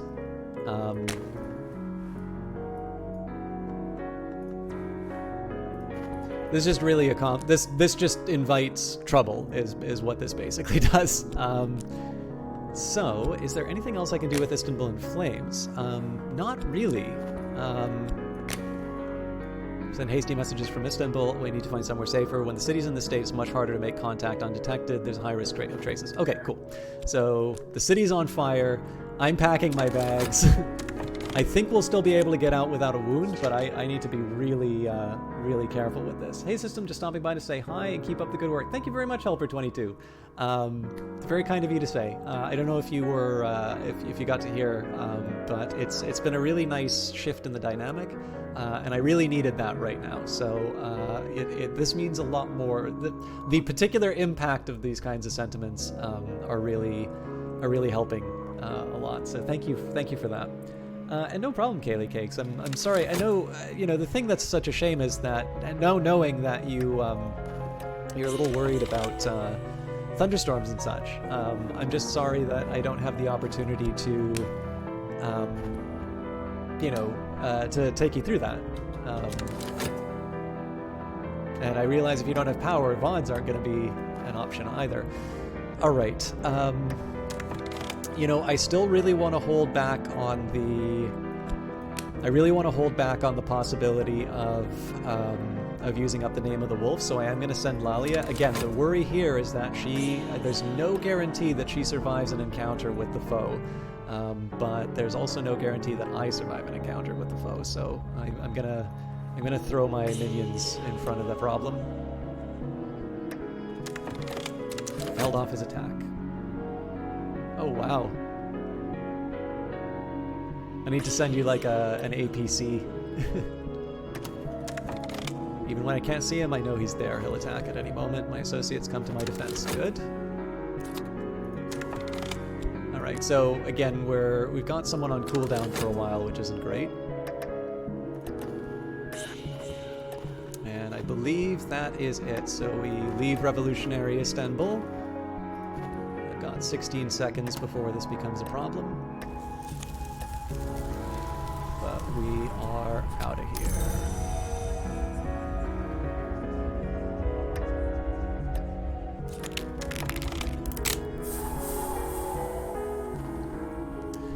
Arrival. The invisible Serapeum is invisible even from the inside. I might already be considered to have entered it. The moment I step off the boat, it'll be a while before I'm sure. All right, so as you can see, we've got a ton of possessions. I would love to be able to turn these coins into other items, because the fact of the matter is this is not really going to get a lot for me. The Serapeum is almost impossible to find even when you're already inside it. With an invitation, I have a better chance, though. So get in, get the goods, get out. I don't think it's ever been that simple. So this is actually something we've been looking for a while, which is another sort of vault, for lack of a better term. I've also got a false trail, which is going to give me some extra opportunities. So we'll do our usual routine. We're going to send discreet messages from Alexandria first. Then we're going to reconnoiter Alexandria. And once the cooldowns have been fixed on some of my other people, then we'll start upgrading them and doing the event. Again, there's no guarantee that we're going to be able to pass it, but what am I going to do, right? I have to take the chance. It's pretty clear that. So the best standing order I can give in terms of the Exile is that if you are given an opportunity to do something, do it. If you just sit around and wait, the consequences of your actions are going to catch up with you. It's a very different way of playing it, but I actually think, I know from the designer, one of the, this looks interesting. But it's the map's edge. Hermitage of the Scythe, across the deadly sands, an oasis where peculiarly healthy villagers thrive in the hills above a sunny rocky cell of 3 windows.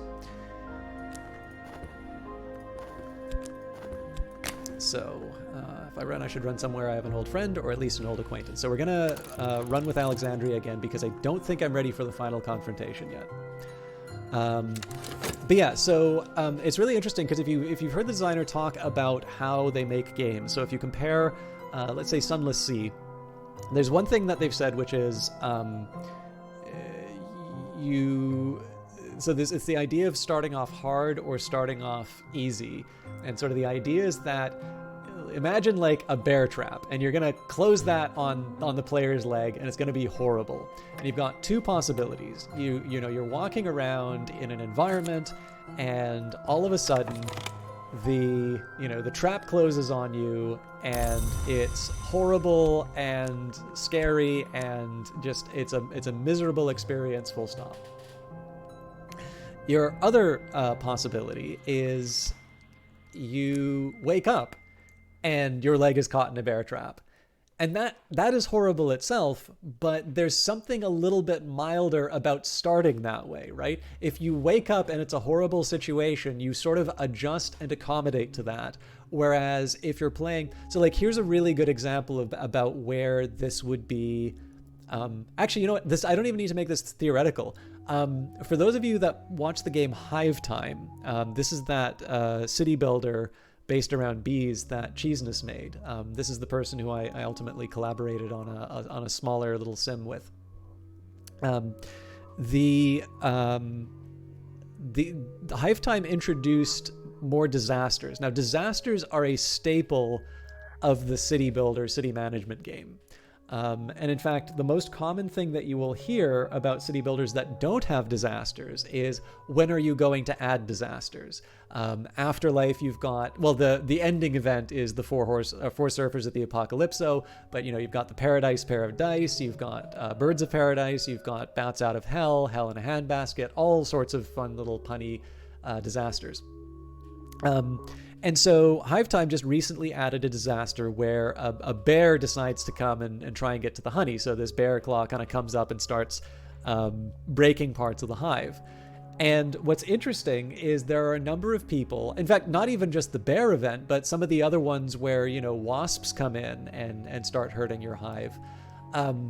A lot of people reacted quite negatively to them because to them it's all about construction and improvement. And so what's interesting about this, of course, is that you have a staple of the genre, but player expectations are built in such a way that people are not going to, they're not necessarily going to appreciate sort of saying like, oh, this is a really relaxed environment where, you know, I'm just building stuff and you know, it's a nice steady progression upwards. The numbers keep getting bigger and I'm happier. Almost like an idle game, right? You know, so you play Cookie Clicker, you play Universal Paper Clips, you keep seeing numbers get bigger and bigger, and there isn't really sort of there isn't an enemy that kind of comes in and tells you, nope, you know, I'm going to break this thing that you've made.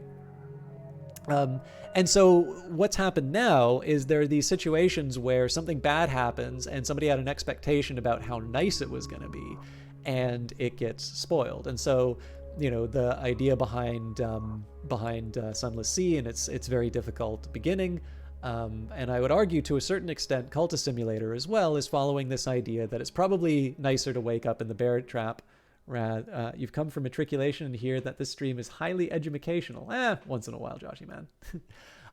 So I think you're sort of seeing the same idea play out in Exile. We were talking a little bit where how things are really tough at the start, but it sets a tone about it being a very challenging DLC. And for me, I'm all about that. But if, on the other hand, you've become very accustomed to Cultist Simulator being a bit more relaxed and you taking your time to build up your library and all of that, you're in for a tough time. The good news is that the Book of Hours is probably going to be much more your cup of tea. There was somewhere I was going with this. If I've lost track, I'll continue my journey inside of Alexandria. But I wanted to. I was talking about the bear trap.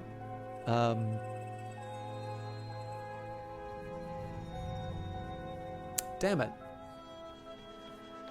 I think it was related to going through the event here, but like I said, I'm not feeling 100% today, so it just vanished. If somebody has an idea about how I can get back on topic, let me know, but otherwise I won't keep you from any more gameplay. But as I was saying before, I'm gonna upgrade Lala Kamiya before we do the event. Also, it looks like Mireia can be upgraded. And I don't want to reconnoiter Alexandria right now. We don't have that much more time on the False Trail, and I don't want to be generating any traces. So.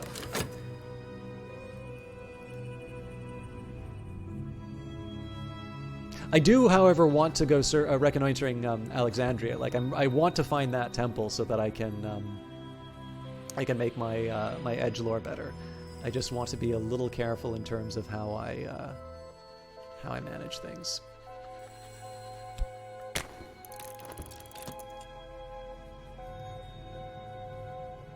Again, if I have an opportunity to, I want to turn some of this cash into objects. I don't mind temporary objects like this, just as long as they result in me getting something better. And you know what? I'm going to risk it on Alexandria because I forgot it's a full minute. And that seems like a little much for me to give up.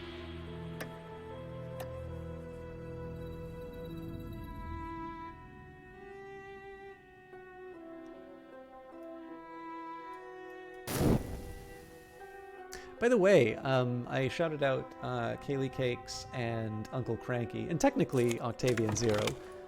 Oh, I can buy a discrete office. I think I'm going to take the opportunity. Well, so what is the benefit for me buying a discrete office right now? It gives me more stats. So I've got a surplus of cash. I don't exactly want to throw away cash needlessly, but the fact that I can get some extra numbers makes the trade-off worth it in my view. I am going to reconnoiter Alexandria again if I can, but I do want to I just want to make sure that the counters sort of are lining up. Okay, so I get some heart out of that. Yeah. There's always the danger that we may not be able to convert this back into cash, but I think it's a risk that's worth taking. All right. So technically we can get 2 reconnoiters, but I'm trying to pace it out a little bit because, again, every time we do this, there's a chance that we generate a trace, and I'm particularly fragile to traces right now. Happy you can go to the gym, but trying to do cardio while wearing a mask is rough. Oh, yeah, I'll admit, I've actually fallen off. I finally got into a somewhat passable exercise routine every day, and I've sort of fallen off the wagon on that, I hate to admit. I can't remember whether or not I've used the C on the foe or not. I'm gonna say no. But that's something I might actually check the VOD for. Yeah, actually, because I remember it worked the last time and it didn't work this time, so... This is actually another reason, the Hermitage of the Scythe, this is not going to help me at all. I want to go somewhere cold to take on the baddie. Alright, so we've got level 8 Forge, level 8 Forge, level 8 Edge, level 8 Lantern now. So we're pretty well situated as far as our colleagues are concerned. I suppose the question is, what resource do I want to put inside here?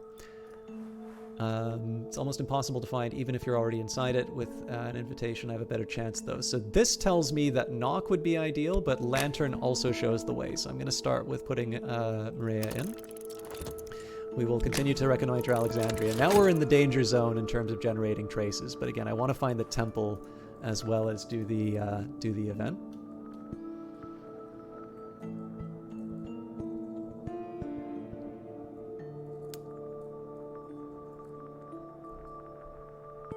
Oh wow, you guys are being really productive. I definitely need to get back on top of like motivation. Again, I don't even want to complain too much about work because like everybody's got problems, right? Mine aren't special. Oh, faith. Okay, I've passed a place of worship. Unfortunately, not the cult of the Lionsmith, but can't have everything.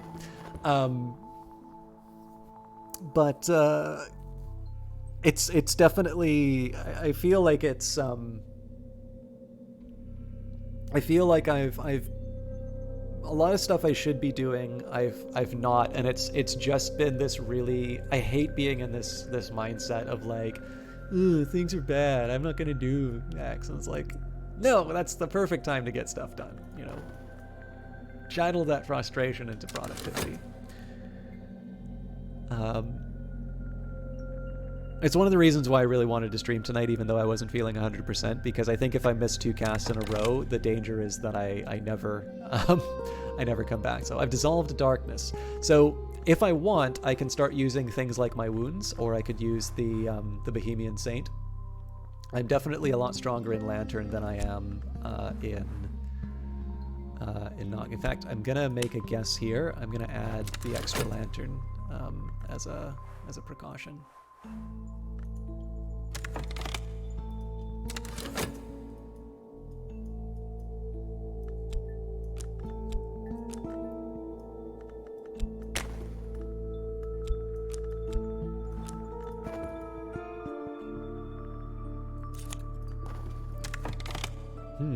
Walk the city seeking opportunity. Sometimes this will create a trace.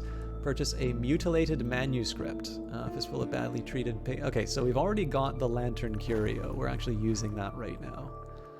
I mean, the challenge here is that... You know what? It's a risk. I might be wasting my money here, but I feel like this is a good opportunity. Like, this playthrough is a nice opportunity for me to learn how a few things work. So, enough items are worth to match the price. Now, it did warn me about the... gun. Okay. So as far as I can tell, I am allowed to have more than one of these.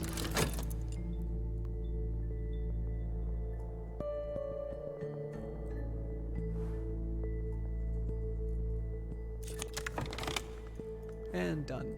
Gorgeously illustrated, yeah, it's the same item. So gorgeously illustrated manuscript pages ripped from the original binding to be sold separately. I don't know the language, Persian, Arabic, but somehow I can read all the words in sufficiently bright light. A dispute between ours, a lineage concealed, a secret which shattered loyalties. Not much practical information, but there's something about the sounds that sharpens the soul. More importantly, this was turning 2 objects into 1, so it helps me, it basically helps make me a better, I'm able to accomplish my objectives more effectively with that item, but it's reduced the total number of items that I need to carry. An opportunity and import license. Certain goods are normally restricted, but I have friends now. Import licenses are only valid in a city where you can acquire them. So I suspect, you know what, I don't even have connections now. It'd be interesting to try out the import license. Again, I'm not like super wealthy. I can liquidate the office if it comes down to it, but it'd be neat to try, but not enough that I want to throw everything at it. All right, so if I wanted, I could try Lantern, Heart, Moth, or Winter. I believe my painting would be able to cover that. Yeah, but I don't really see any point. We've already got the lantern that we need. The only other thing I might try and do is add my followers to give them some more experience, but I think it wouldn't be a bad idea for me to keep them available in case something comes up.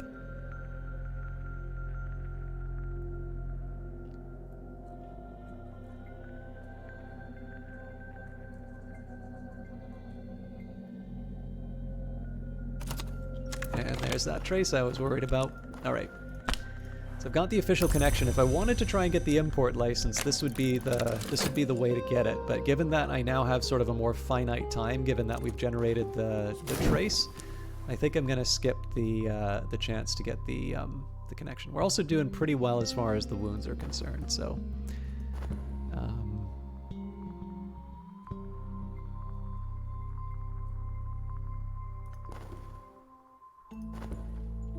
The one thing that will be a shame is if okay, yeah, things are getting serious now, so I've been careful, but not careful enough. A trace on the board will sometimes draw reckoners. Cats! This is the best image in the game. I found a place bristling with excitable cats. So I'm going to be able to use some of these distractions on an assassin if they show up, I think. Actually, I'm going to take a minute here and refresh the sea.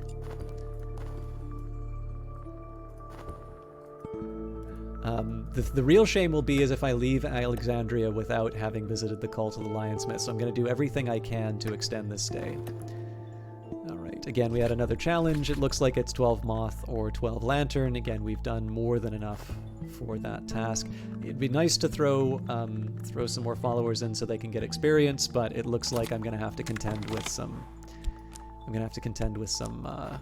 some events. So I'm not using Dawn this time because I can't have Tranquility in the Cult of the Lionsmith. I'm gonna try Faith.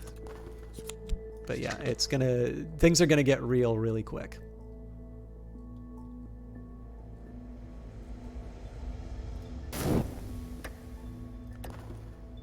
There's a tingling sensation on the back of my neck. Someone's looking for me. The more traces on the board, the more quickly your pursuers will be able to move against you. All right, Reckoners have evidence that I'm here. They're summoning help to smoke me out. So I have a minute before the events start happening. I don't need locations anymore. In fact, what I'm going to do here is I'm going to sell this asset for cash. Again, there's the possibility that I can't actually convert it to cash again, but it's a risk I was willing to take because of the extra stats. But we know we're on the run now, and I'd like to make sure that I have everything in a suitcase ready to go. Prize, this is what I came for. Success! So we've got the Curio again. Maria indisposed, safely away with my haul. Serpenum persistence. I've entered one of the outer elements of the invisible Serpenum. Oh, a sunny pillared porch of paradoxical size where a certain Dr. Blackwood will offer me a seat in a glass of iced hibiscus tea. All right, new event. So, conversation with Dr. Blackwood. You know that I've never approved of your career choices, she tells me, and I don't have time. I don't have much time for your choice of resignation method either. But I'm pleased to see you parting ways with that scoundrel. I'm going to assume that it was a moral decision in the end, and of course, you will have what little assistance I am permitted to offer. God, this is like John Wick, the Exile. This is Cultist Simulator John Wick edition. So assistance wit. Oh wow. Okay. It is an empty space which makes a bow useful. So I can give them temptation escape. Give them the Book of Suns reassemble. Whoa! I didn't even think to put those together. I don't have any wounds anymore. God. And I can get rid of traces, but I mean, that's closed. So. My unhealing wound. Okay, let's see what that does. So, medical expertise here is limited, I'm afraid. If I were still at Hush House, it would be very different. But we'll do what we can. This will heal up to 3 wounds. Okay. So, I mean... Do I want to heal the unhealing wound, though? I mean, it's Pentiment. So, this is gonna be another one of these moments where I just pause. I'm gonna think aloud a little bit, because I'm a little unsure... So the thing is, I'm not 100% sure what Pentiment gets me, but it is also fair to say some pretty special items. Perhaps the author of this wound altered her intentions when she discovered who I was. Once this was intended for a different purpose. So, yeah. You know what? Here's the first thing I'm going to do.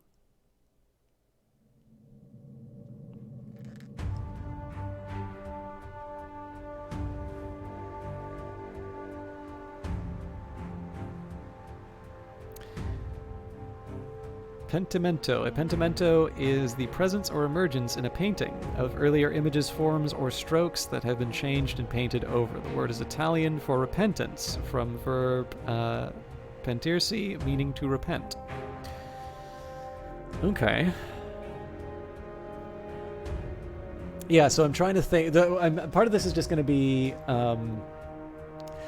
it looks like, I mean, we start with 70 cranky, but if you look at the number of possessions that I have relative to the number of years, I'd say I'm actually ahead of the curve. If anything, I've been too effective at converting years into possessions because, like, my cash alone takes me about 1.5 minutes, a little less, but like 1.5 minutes of travel, which is not great. You want to travel light, but you also want to be effective at what you're doing. So, all right, so I'm just trying to think. So the drawback now is that I effectively have 6 wounds, which isn't great. And so the...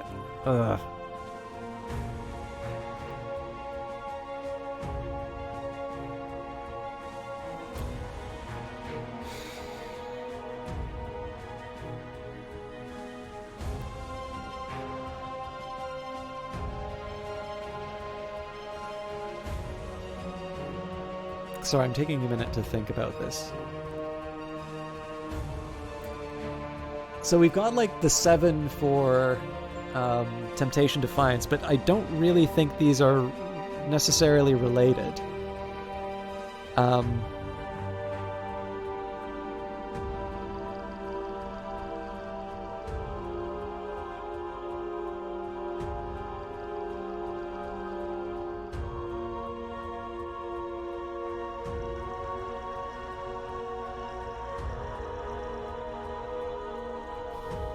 I think I'm gonna keep this.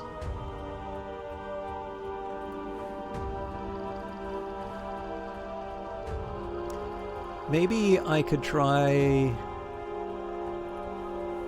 So Trace sounds kind of lame. They'll find you in the end, I'm afraid, but I don't see why we should make it easy for them. This will purge all current trace and create a false trail. Interesting. So, I mean, there's somebody already on the way for us. And then if we say, so if I do Defiance, I can't do anything about that. Or now that you've come to mention it, yes, we do know a thing or two about avoiding unwanted attention. This will increase obscurity by 3.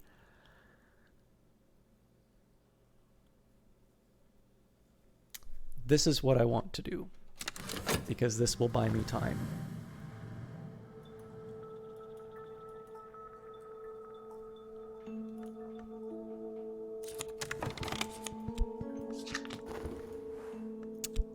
Charity brings clarity. All right. So the whole purpose of this is to get me some extra time to run around in Alexandria and try and find this cult of the Edge before I run away into Candia Heracalion. Oh god, she is going to be going after my possessions, I think. I've learned to listen to my instincts. My instincts are telling me someone's working against me. So there's my obscurity. That's going to get me some extra time. There is definitely a side of me that wants to say, you know what, screw it. We're just going to straight up attack the pursuer. I believe we only need 2 wounds to be able to take them out, so... Reckoner operative is uncovering more clues. They may summon reinforcements soon. Alright, let's... Again, I'm going to try and stay cool. More traces. I'm definitely not generating any emotions because I don't want to be calm when I'm going to the cult, and I don't want to be angry because that's going to force me to stay and fight.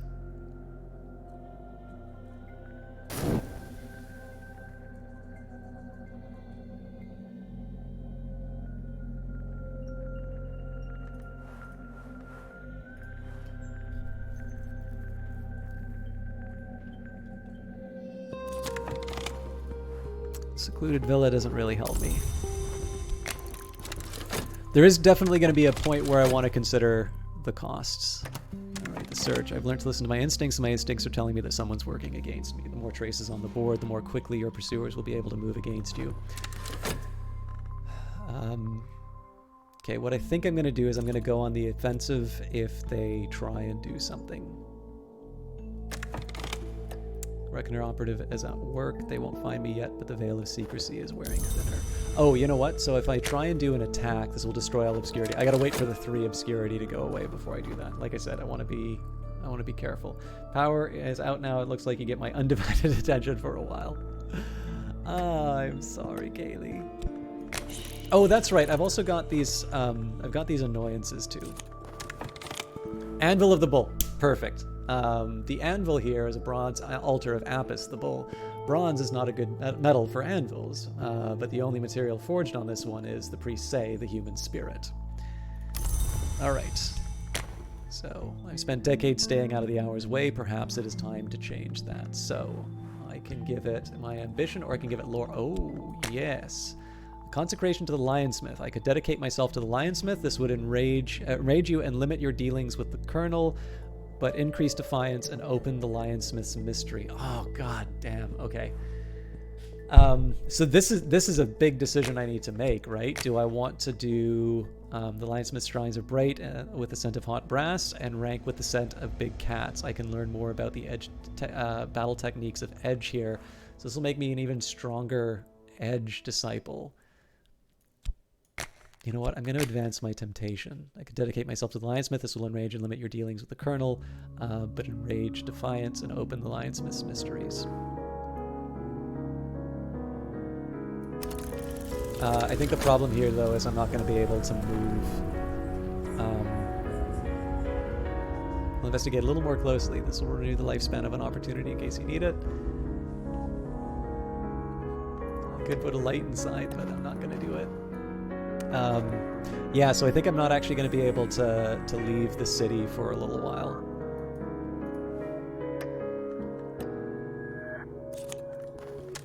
There. We'll review the sea. Oh, we should still keep exploring Alexandria. There might be some other things that I can pick up. So yeah, this is going to be... This is definitely going to be dicey. But now I know I don't need to use my... Now I know I can go on the offensive when my reserve is done.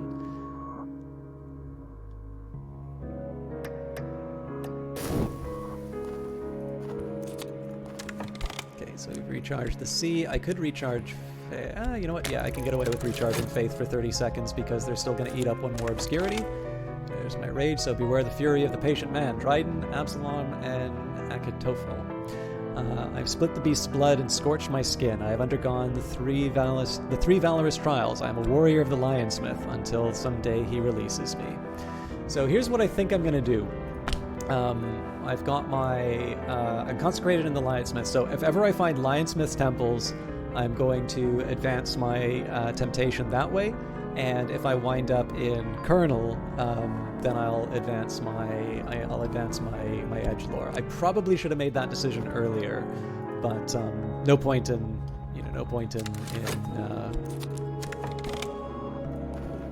holding on that for too long. So I'm waiting for the rage to subside. There's nothing I can really do about that. I guess the one thing I can try is to kill my pursuer in 12 seconds. That seems to be my next best option at the moment. So if I try hint, no, my blood seized through the at the thought of running again. Unless the fury subsides, I can only turn and fight. You can't leave a city while you're experiencing rage, and there's nothing I can really do with the rage right now. Rage is 4 heart and 4 edge, by the way.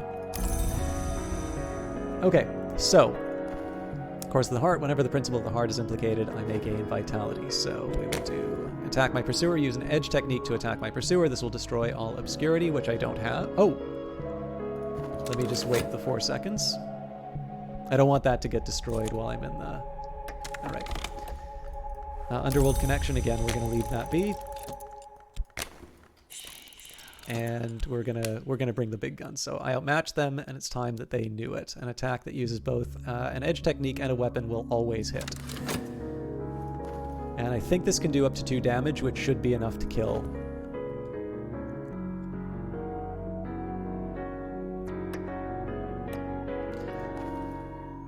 Reckoner Operative is going after my assets. You can preempt them by spending a connection radicals, underworld, official, or ruler. You can also try to bribe them with a decade, though they may get greedy. Otherwise, they'll destroy a random asset. So interestingly enough, I can't actually put my followers in front of them. Oh, crap. Yeah. There's nothing I can do about that. This person definitely needs to die.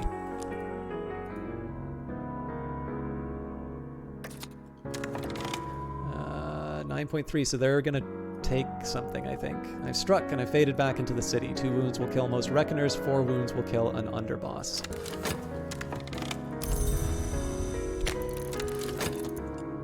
So I don't really want them to take away anything, but I think that's gonna happen no matter what. That could have been worse. I mean, 8 Grail is not something I really want to... Oh, that was only 1 wound. That sucks. Attack my pursuer, direct assault on my pursuer. You know what, we're just gonna go... We're gonna go full steam ahead on that.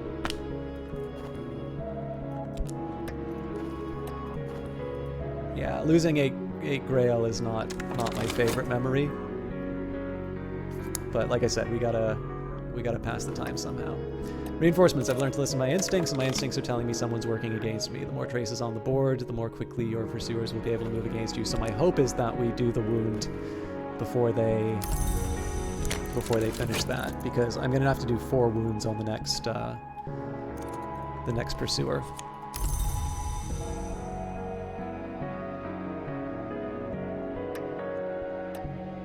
Oh, you know what the funny thing is? It took me this long. When you said power is overrated, Joshy Man, I thought you were talking about edge, not Kaylee's power. What the hell is wrong with me? I finished off my pursuer. Reckoners aren't immortal. We only buy years and sell them. If that ever needed proving, I've proved it tonight. I've disposed of my pursuer, but more will be on the way.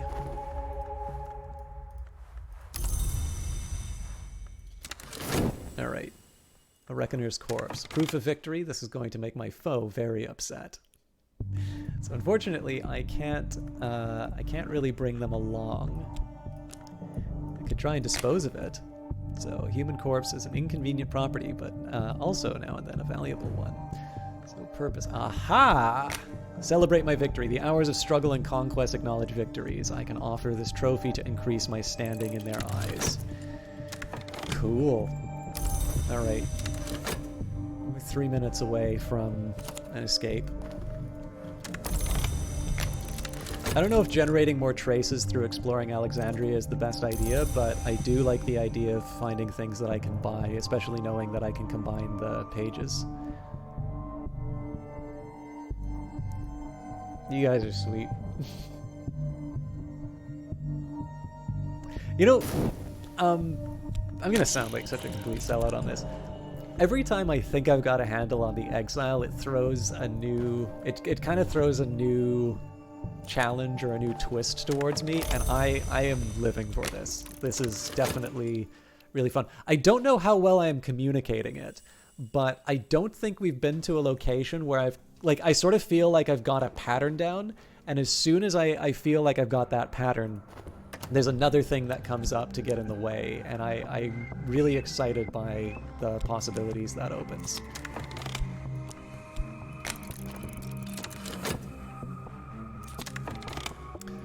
It is done. In the hour when the day battles night, the many-winged ones descend to judge my prize, and when they depart, they leave only scraps of bone and hanks of hair. So I'm now at level 4, so if I get 3 more of these somehow, I can apparently invoke the hour. So it says, cunning may answer strength, strength may answer cunning, but how might we answer agony? As your defiance rises, you'll draw the attention of the edge hours. If it reaches 7, you may be able to achieve something unexpected.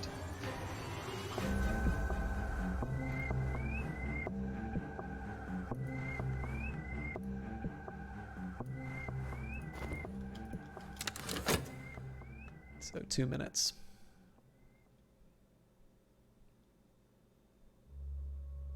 And lots of traces. Okay, I'm not buying locations. Obviously, those aren't helping me.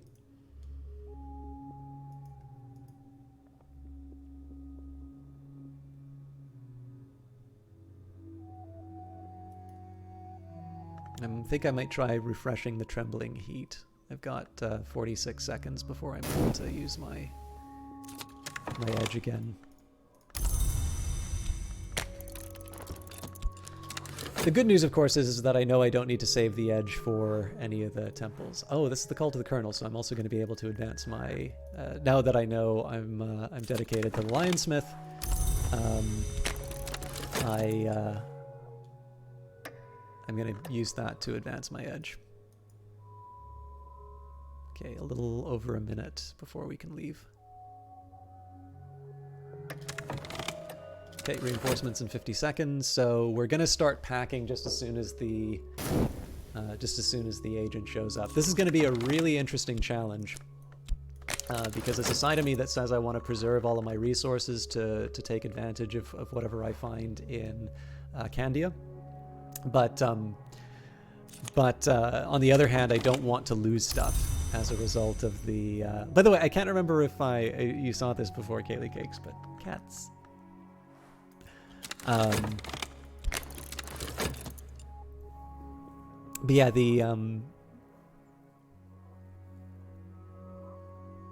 if I can, I'd like to preserve the profane weapon, the edge lore and whatnot for our time in the company of the Colonel.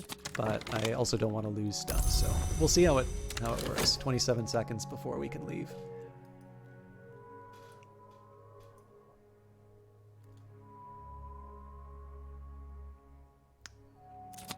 My magnum opus was destroyed. Yep. Oh, Crusader King. I really should do another Crusader King stream. Okay, this is not bad. I'm going to be able to use my followers to stop this, stop the assassin. I mean, there may be consequences. I don't want tranquility. I got to remember that. The assassin is moving against me. Direct Reckoner attacks cause wounds if they succeed. They usually succeed unless you provide a card to defend yourself. You can try to bribe them with a decade, though they might get greedy. I think in this case I'm going to use the profane weapon. Get some use out of that before we pack up our goodies. So this one I believe costs 2, but it's remote, so it'll be a long journey, but in the current circumstances perhaps it should make it more attractive. Traveling to a destination is expensive, but it will earn you an obscurity, which is nice. Also, it gives me a little, lets me burn a little cash. Oh no, Katie Cakes. Let me know if there's anything I can do to help, okay? Ether Dragon, 98,926 of their name. Yeah, it's been so long since I've been able to catch one of your streams. I'm super happy that you were able to catch it. So it's usually Monday, Wednesday, and Friday, but I'll admit I've been pretty inconsistent the last week because on last Wednesday, I was I was virtually at a local game developer sort of meetup. I guess so this is a fun thing. I've got 2 credits on games now this year. That's something unexpected that changed. But on top of that, I really like hanging out with that group of people. They're really interesting and encouraging, and there's lots. So that's where they found that Spring Falls game from, and Hive Time, for instance. But on top of that, I was not feeling great on Monday, and so I didn't specifically decide not to cast, but I did say that I wanted to. I wanted to go. I wanted to get some sleep, and if that sleep happened to go into stream time, then so be it. And I wound up sleeping entirely through the stream. But I'm glad to have you, so it's good to have you back. My train leaves at dawn. Have I forgotten anything? You can only take portable assets with you. Departure will end all ongoing Reckoner actions and remove all traces, but it will also abandon assets, locations, destinations, local contacts, and ongoing operations. So again, we've got 7 cash, so that's 1 minute, 10 seconds, and then we've got all of my other possessions, which is 1, 2, 3, 4, 5, 6, 7, 8. Yeah. We've got like 2 minutes that I need to keep this agent at bay.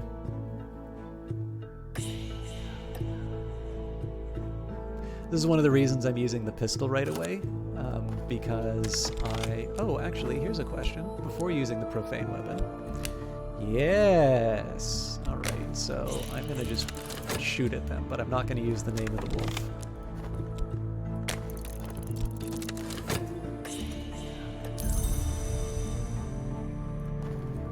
So I'm just taking advantage of my distractions. Also, I should take advantage of the ones that are kind of coldest, so we'll throw the cats at them. Cats always solve these things.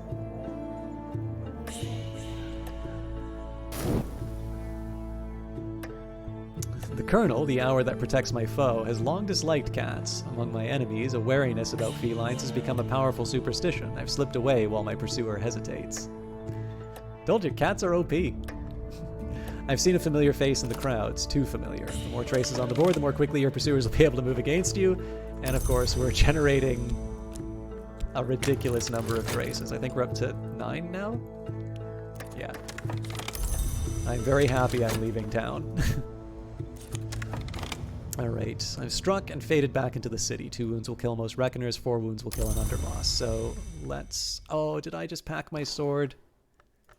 Damn.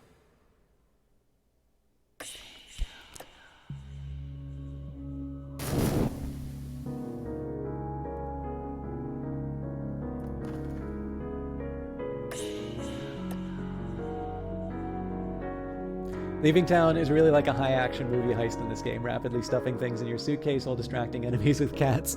Yeah, I mean, like I said, I'm not kidding when I say I've changed the action movie that I keep comparing it to, but this is definitely So I think this is one of the things that's most enjoyable about some of the decisions that go into the different DLC. I have a conception about what Cultist Simulator is like, or what a Cultist Simulator DLC will be. And every time one has come out, there is a new set of ideas sort of at play that I think make it really exciting. Oh, I know the signs. A minor Reckoner Lord has entered the city. My foe can't be too far behind, so they're going to start going after my assets, and that's going to suck.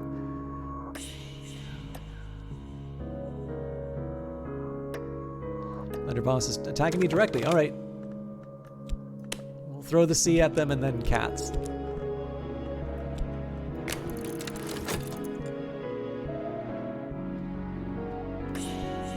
How's it going? Oh my god. I am so sorry to hear you guys are dealing with the fury of nature. I'm dealing with the fury of powers beyond my comprehension.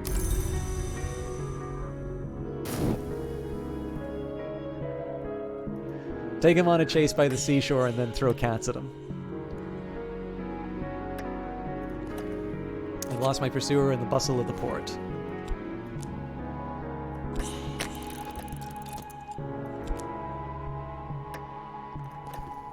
I know the signs minor reckoner lord has entered the city. My foe can't be too far behind.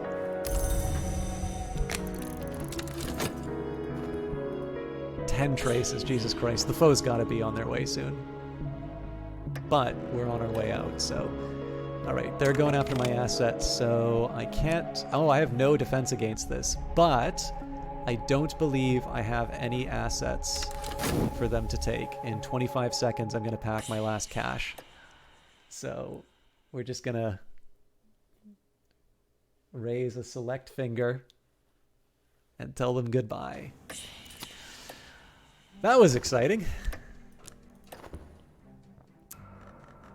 See, there's a side of me that kind of wants to tempt the foe so that I can practice with some of these. So I suspect the trembling heat won't work because they're already weak to cold. But I feel like there are better opportunities for me to learn their weaknesses.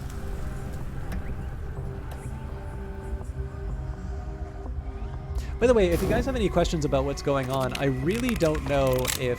The Exile definitely has a very different pace, and I think the Exile sort of relies on you being steeped in the knowledge of the world, and so I have a feeling that a number of you are feeling very lost in this game, and I'm probably not doing a very good job of helping people feel unlost. So if you guys want to know what the hell is going on, or if you have any questions, there are no stupid questions, and there are definitely... you know, there's a very split audience. There's the group of people who just kind of like my stuff. I mean, look, let's be honest. It's like, if you like the sound of my voice, it doesn't really matter what I'm playing, you know, just as long as I keep talking. So pretty much anything but an action game is good. And then there's a group of people who really like Cultist Simulator, and they're not necessarily going to want to hear, you know, what Mr. Alden, you know, does all over again. And it's hard to find that balance, but I definitely err on the side. I think this is kind of my TAing experience coming to the fore. I think it is better to make sure that everyone is on the same page. And if nothing else, maybe you can explain the basic material in a new way that sort of gives a little liveliness to the familiar audience. And so in this case, I want people to feel open to sort of say, it's like, look, you know, this seems very interesting and all, but I really don't know what the hell is going on. So do you still think the map should continue? Yeah, I would personally really like that, Uncle Cranky. I suspect there are good reasons why it doesn't do that, like technical reasons. But it's... you know, it's hard to see this map and not wanting to see the line bouncing everywhere. Hey, we've got Avata raiding with a party of 2. Thank you very much for the host. I must beg your forgiveness, I'm not familiar with your Twitch name, but I have to assume that you are a fan of Cultist Simulator. Either Dragon says, you love the idea of movies being cut to a chase through the docks, restaurants, and alleyways. Cut to the foe, disturbing a bunch of cats, which clues you into where they are, and you slip away. I love it. Yeah. I don't know if you got a chance to watch the Steam stream for this, Either Dragon, but you're pretty much describing exactly my first impressions of the Exile. I always liked saying when Book of Hours was released that Hush House is kind of like the Continental from John Wick for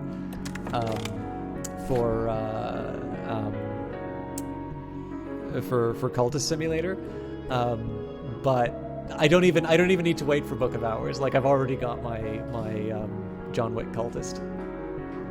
Alright, arrival through the darkness into a new day. I've gone far enough that the Reckoners will have to look harder than usual, unless they're already here. And on the night before I arrive in Crete, I dreamt about the gods underground. When I woke, I went up on deck. The stars blazed relentlessly, as if holes had been pierced in the night above. The night was clear, the horizon scalpel sharp. A woman's voice behind me spoke a crackling word I didn't recognize. When I turned, I saw that she only had half a face, and the other half was scaled like a butterfly's wing. Then I woke truly alone in the hot iron dark of my cabin. All right, so most of this stuff here are my possessions, but we'll get the obscurity for going to a remote location, and we've got the horned axe shadow, the smell of hawthorn, and the color of sunset bisected with shadow. The horned axe is strong here. So I'm gonna guess that this opportunity is just a chance for me to refresh this. It gives me 6 winter and 6 knock, which is kind of cool, but I suspect I'm not going to be able to do anything else with it. By the way, if anybody's here from Ivana's raid, feel free to make yourself known. It's always nice to be able to give some recognition to folks who hosted the stream.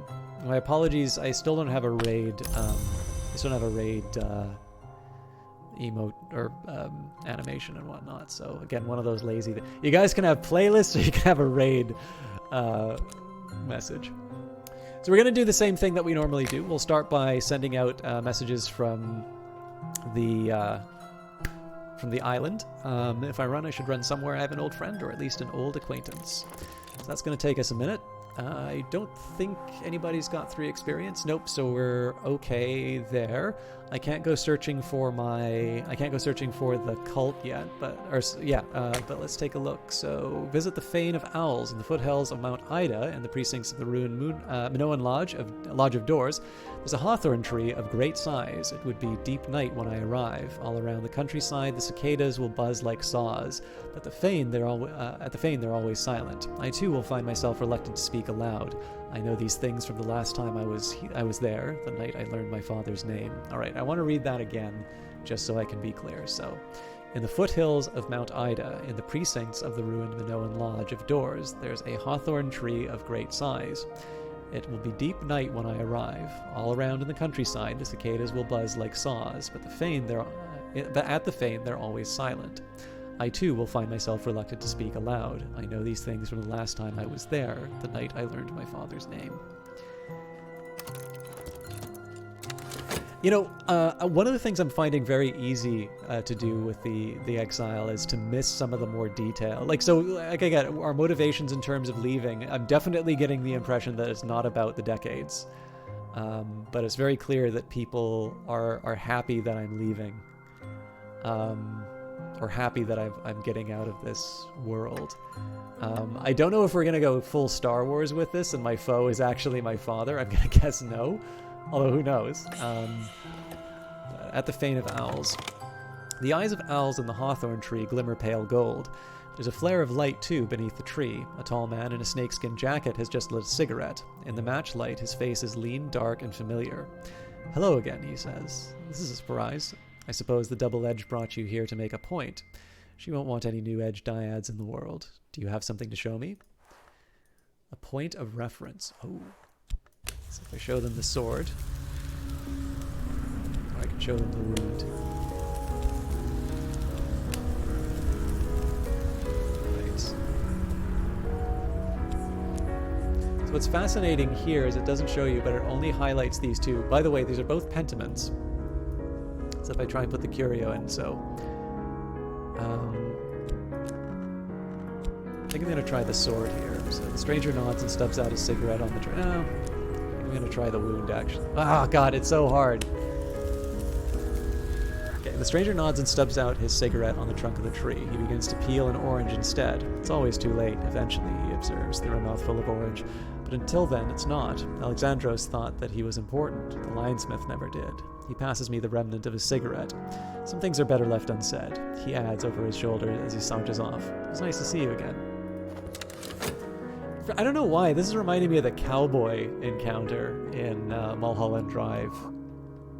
If you do good, you'll see me one more time. Or was it? Yeah, you do bad, you'll see me too.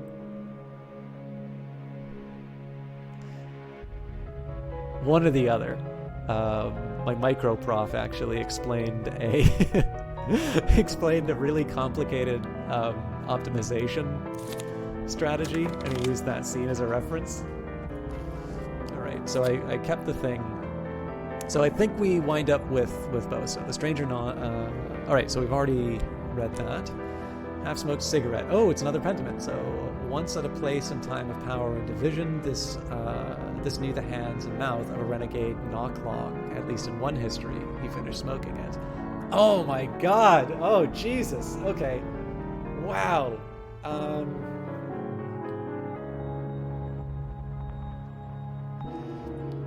So I think one thing for fans of the original. So we're talking a little bit about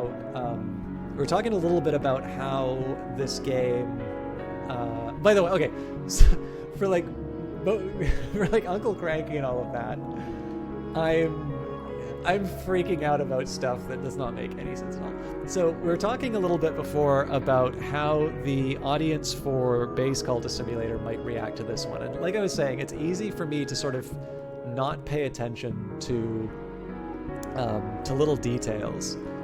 And I think what's so interesting is that this reminds me of a Kierkegaard quote. I think this is out of Either Or. I might be wrong. It might also be in one of his notebooks, because the problem is, like, so much of the stuff in Either Or is also in his notebooks, and it's easy to get it all rushed together. But there's this quote that men pursue. I think it's men pursue pleasure with such breathless haste that they often, or not pleasure, but or maybe it's happiness. Anyways, pursue it with such breathless haste that they often run past it when they find it.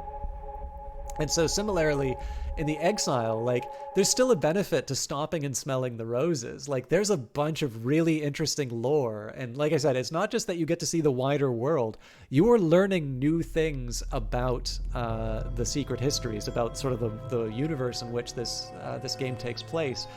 But because you're on the run, it's so easy to miss little references. And because it's not like the base game where you might be running into things over and over again, you know, you read it once and it's gone. And if you haven't kind of absorbed all of the information, you may not necessarily be able to see it again. So the people we're encountering and sort of the implications about what I'm running into is definitely really, it's definitely really interesting. But it's easy to get it's definitely easy to get lost. Okay, so yeah, I think this is definitely one that where the base game rewards reading the text over and over again. I think this DLC definitely rewards multiple playthroughs. I could see myself playing this many more times before Book of Hours comes out. Alright, before all this went bad, I was negotiating the sale of life with one of President Zogu's people in Tirana. I still have her address. Alright, so this sounds like we're going to have an encounter with a ruler, which will cost me a stolen decade. I don't think giving up a stolen decade is worth it right now. But we'll leave it as an option. It's only going to cost me one cash. So, the only other thing for us to do right now is reconnoiter the city.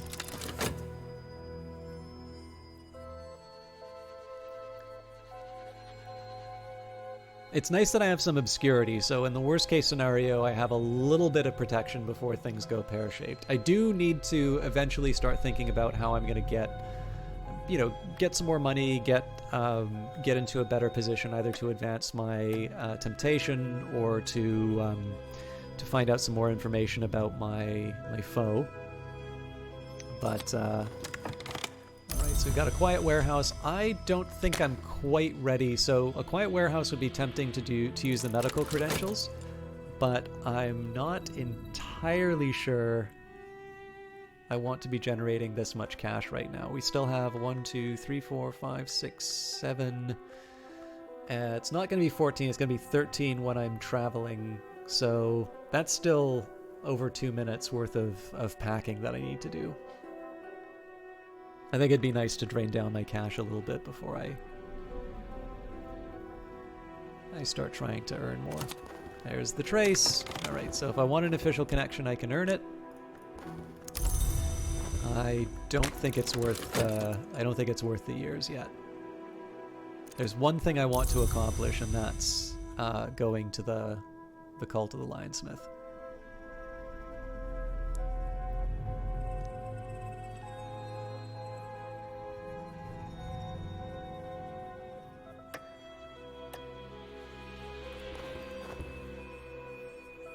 I also like the reference to the cicadas and whatnot. It some of my favorite one of my favorite dialogues by Plato is is Phaedrus.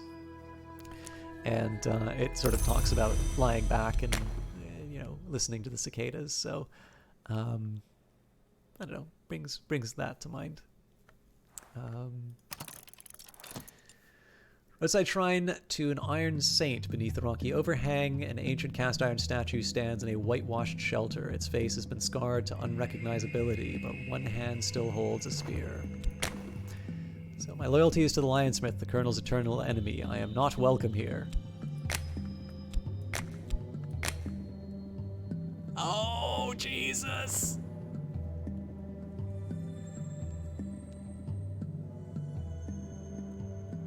All right, so I've made a proper enemy for life. All right.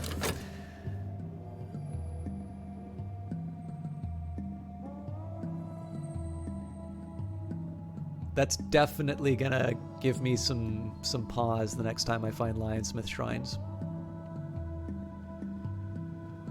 So for the next time, what I should be doing is I should pick Colonel or Lionsmith, and then I should be upgrading my edge as far as I want before picking one.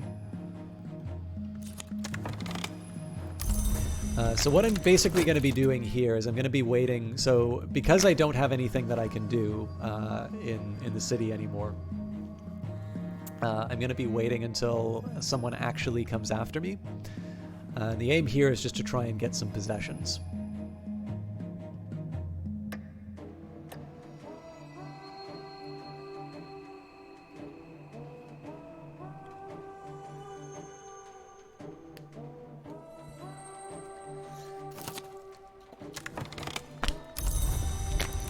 Lots of opportunities for buildings. It'd be nice if I had some more distractions. But again, we only need 2 minutes. So I guess the one problem here is that we're probably not... We have enough stuff that we need to carry out of here that I'm probably going to have some trouble with the... I'm probably going to have some trouble with the pursuer when they arrive.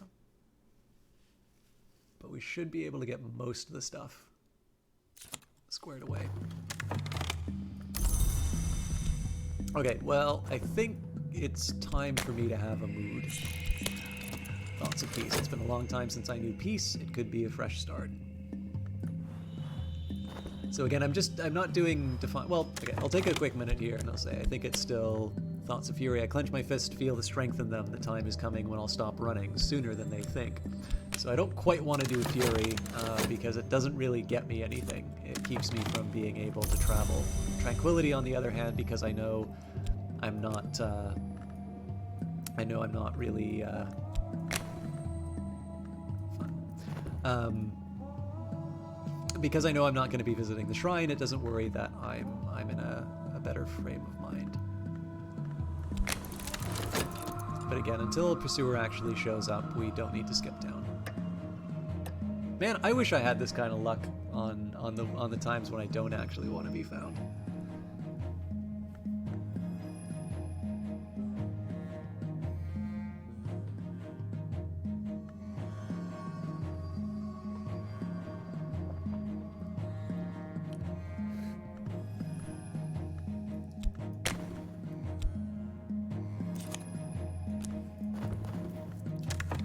So we know heights don't work against the foe. That doesn't mean it won't work against the henchman, though.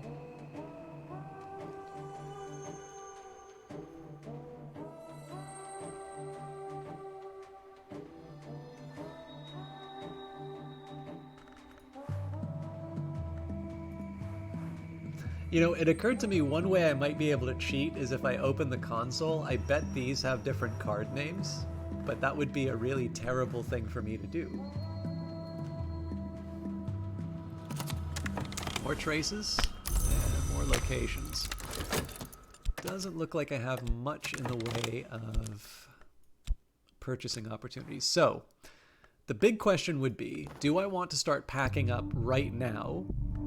Yeah, so yes, maybe I'll get something I want to buy. I don't think it's worth waiting 48 seconds. This seems like a perfect opportunity for us to just start packing while we know somebody's coming after us.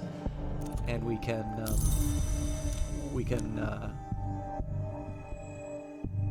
use the head start.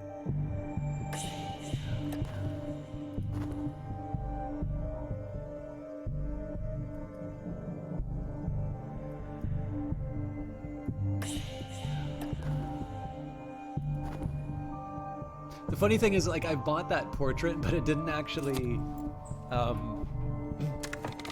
it doesn't actually I haven't really used it. I'm not going to buy the profane weapon. As it says, if you have a profane weapon already, this will replace it, which is useful if it's exhausted. It's kind of like the witch hunters in Warhammer, where you just carry enough pistols to, you fire one and throw it away. Right, there's tingling sensation on the back of my neck. Someone's looking for me. The more traces on the board, the more quickly your pursuers will be able to move against you. Reckoners have evidence that I'm here. They're summoning help to smoke me out, so we'll skip town for... Oh! I'll investigate more closely. This will renew the lifespan of an opportunity in case you need it. The smell of hawthorn, the color of sunset, bisected with shadow. Oh, that was strong here. Did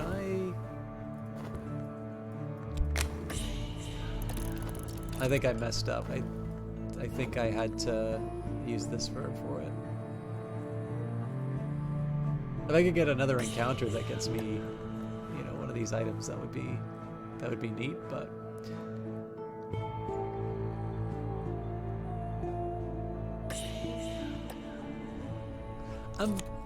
what I'll try and do, yeah, so this counts as an annoyance now, not an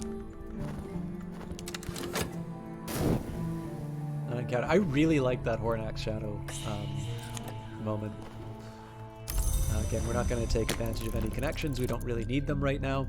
I'm going to do my best in the time it takes. Oh, they're going to go for my property. I'm rather happy that I don't need to face this this person. So I'll try and explain to a broader audience sort of what's going on in this. The thing that's so appealing about Cultist Simulator is in the base game, you're sort of someone who's been given a glimpse at a very sort of special world, the world of the Mansis, of sort of, I guess you can you're peeling back the skin of the world, seeing what's underneath. And there's a few ways you can read it. So you can sort of think of this as the world of imagination. If you have a philosophical bent, you can sort of say it's, Plato's Forms, or you can sort of associate the principles with that. But there's basically this idea, a Reckoner operative has evidence that I'm here, but they haven't moved against me. This can only mean they've sent for their superior. I got pretty lucky on that, so we're able to get out of their way without too much trouble. And so what's interesting about this is a little bit, I was like saying that there's no Cults for Dummies book. You can't go, so in Canada we have a book chain called Chapters, also known as Indigo. I think Indigo bought Chapters. And I guess it's kind of like, it's the Canadian Barnes & Noble, I guess would be the next comparison. There's no, you can't like just go to that store and like get something off the shelf and you'll discover everything that's going on in the world. It's a very narrow path. If you want to think of it in religious terms, you can. If you want to think of it in terms of intellectual pursuits, it's the idea of doing research that rather than just reading Cultist Simulator is kind of an anti-just Google it. I know a lot of people solve the problems that way, and yet I think the ideas behind Cultist Simulator are that you are looking for things that are ungoogleable. Yeah, exactly. You can't peel away the layers of the mask of the hidden world by reading Cliff's notes. If it was something that you could summarize in a casual book, then you would, everybody could see it, and that's not necessarily what makes it special. So again, if you think of intellectual pursuit, I'll take economics as an example. There is, I think, a lot of very intuitive ideas. I think there are lots of ways that people can take their normal experience and come up with meaningful economic insights based on their experience. But if you want to formalize it, and if you want to contribute to that literature, chances are you're going to have to be familiar with the work that's come before. You're going to have to read Econometrica or something like that, which is like, I really struggle to read that. That is not an easy read. So the idea here is that, and I mean, if you're doing some kind of research, chances are it's going to be in a very, very narrow field. So the fact that you know about, say, labor economics doesn't necessarily mean that you're going to know anything about, I don't know, political economy or price indexes. So you might be a little bit better equipped to educate yourself about those subjects, but that doesn't necessarily mean that you're going to, have sort of this inherent knowledge. And so this is what you do. People who've seen the world that you've been given a glimpse to have written things down in these books, and they're these very arcane glimpses. This is maybe where so again, if you've ever read an academic paper, it's sometimes a complete jumble and impossible to understand. But the other way that you can think of it would be, maybe this is the world of creativity. How often do you hear people say, where do you get your ideas from? I don't get asked this question very much, but I did try to outline that in a blog post. But even then, I sort of understand, while nobody's really asking me where I get my ideas from, I have to appreciate that my effort to answer that question was an imperfect one. I completely forgot to read the text. I am so sorry. It's probably not exactly. Yeah, I blew it. Sorry about that. But similarly, right, there is a reason why people find that hard to answer, because one, they don't necessarily know for themselves, but number two, if there was a formula that produced reliably sort of interesting creative works, that's probably the very moment that ceases to be an interesting creative work, right? So a game like Cultist Simulator, once it's come out, if you had a formula for producing cultist simulators, it probably wouldn't be the same sort of special artifact. Or if you had a short story, it's not that there's like an exclusive plot that hasn't been, I mean, we're all familiar with the fact that there's sort of conventions in terms of writing. And yet the whole idea of how do you produce, a really original short story or what have you, these are things that are fleeting. You can get some principles, you can get some ideas. There's some very good writers who've written rather good books on writing. Stephen King's got one, Ray Bradbury had one, Isaac Asimov has talked a bit about writing.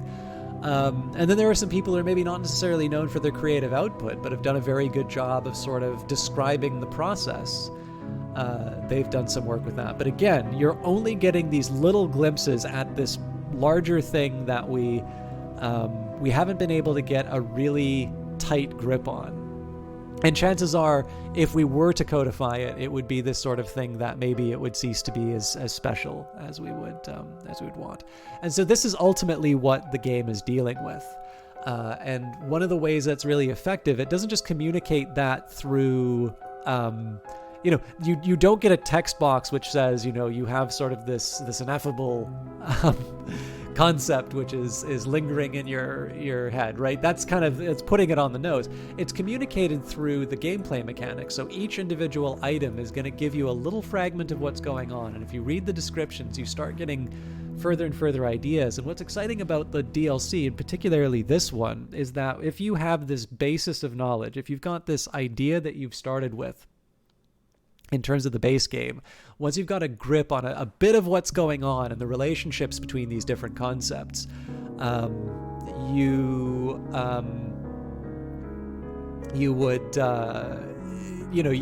see some of these events. This is why I get kind of excited with the revelation that it's a Renegade Knock Long that I was talking with, and maybe it would have been an Edge Long if I put Eberel in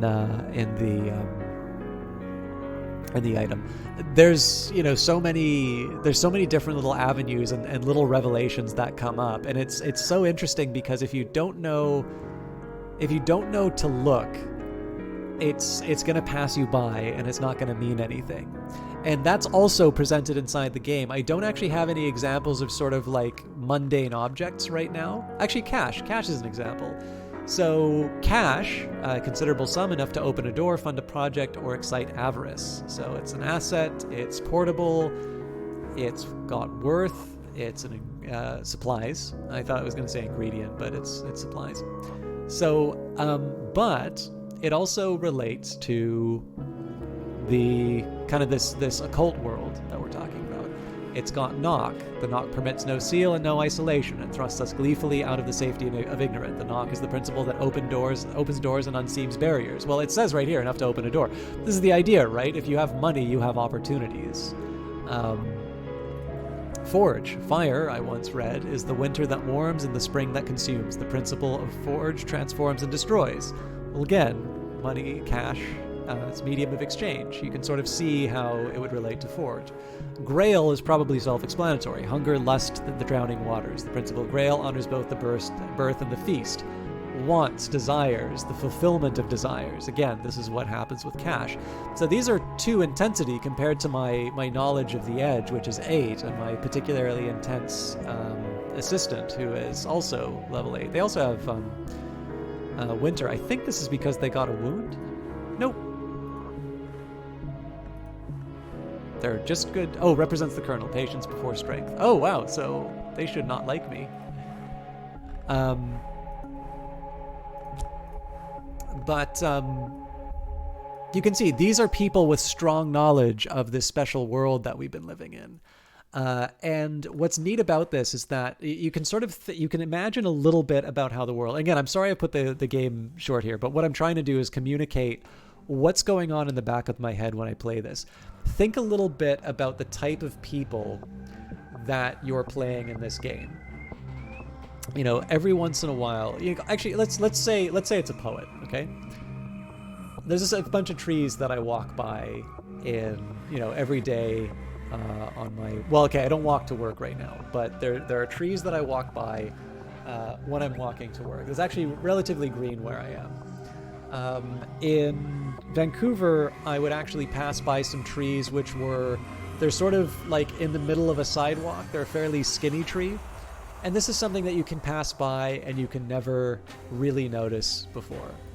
But somebody with maybe a poetic spirit will walk by that tree and they will see that it is this wonderful piece of greenery, maybe uprooted from a forest or uprooted from its natural inhabitant, or maybe it's a leftover that sort of humanity has sort of paved everything around it, and it's the last of its kind that's staying in this one spot. And there's a tremendous, this very profound sense of what it must be to be so isolated in this urban environment. And maybe this is actually describing a little bit about how I'm feeling, that, in Vancouver people are sticking to each other and it's hard to make friends. And maybe I relate a little bit more to this tree that in one sense is home, but is it really home? Because it feels like everything around it, it's getting water, it's surviving, it's existing, but is this really the existence a tree was meant for, right? Again, I'm not a poet, so this is probably a bit heavy-handed, but I think you guys are getting where it's going. You can pass by everyday events and not look at them twice. But if you're tuned in a particular way, if you look for things, all of a sudden you see significance that maybe wasn't there before. When you look at cash, you realize the satisfaction of desires, and you understand that is how the Grail manifests itself in the world. And this is one of the things that I think makes Cultist Simulator so interesting, because there's tons of different ways you can interpret it, right? If you are of a particularly religious bent, there are tremendous depths of theology. You can read, Meister Eckhart or Thomas Aquinas or Saint Augustine. You can reflect on mysteries like the Trinity. If you're not religiously inclined, this will mean absolutely nothing to you. But you may see, a particular moment, and you're able to view it through that lens. And ultimately, in the end, you might think of that as being in service of a particular principle. That's the cult that you founded, and so this is the way that you look at the world, and you understand it that particular way. I've described the game in creative terms. I've described the game in I described the game sort of in intellectual terms, because the aspirant, the very first legacy that the game built in, I related to that a lot as a graduate student. And so, the idea of studying books and trying to push out knowledge and all of that. And again, that's going to be something that speaks specifically to me. But you can sort of see how this is reinforcing itself, right? Is that I get a lot more significance out of this half-smoked cigarette having played Cultist Simulator than somebody who's just casually watching the game on its own. And I think that's really where the power and the interest of this game comes across. And it's something that it doesn't really matter. Like, I know not everyone's going to relate on every level. The religious significance, not going to mean a whole lot to most people. But there are going to be some people who can sort of say, yeah, actually, I know what that's like to sit down and read, and I sort of understand a passage of scripture a little bit differently. Or for somebody who, again, I'm a little bit more of an academic bent, so I'm going to say, yeah, that's exactly what it's like to do research. That's exactly what it's like to contribute something new. People who do creative work, people who do paintings, it's like, I can't explain to you why I use these particular brush strokes, but this is one that worked and this is one that didn't, and this is how I look at the world. And that might be, let's say, Moth. So it's definitely this is why I keep coming back to this game. Rory 102,000th of their name. Sorry, I gotta stop that joke. Rory 102, a single step is just one part of the movement, but once you learn the dance, it becomes more with a capital M. That's a very nice way of putting it. Anyways, I can see the viewer count slowly go down, but yeah. There's at least some of you who get something out of this, but there will be a little more gameplay. So send a discreet message from Tirana. If I should run somewhere I have an old friend or at least an old acquaintance. And we'll do the same pattern, right? We'll have our escape plan in place, and then we'll see what the city gives us. And as we were expecting, the opportunity with the ruler it's not something we want to take up, so I have no mouth and I must pontificate. Flower throng Tirana, where Zongus soldiers crowd the cafes with drunken laughter, where the flower maker hums his dreamy songs and bee droning shadows. I don't know, hopefully it doesn't come off as pontificating. I mean, it's something that I genuinely believe about the game. But I don't know. It's not going to appeal to everyone. A dash cross-country out into the wilds. This should be my last resort. Few opportunities of any use, and you can't survive out there for long. Now, interestingly enough, it's not the edge of the world. I'm a little worried about that.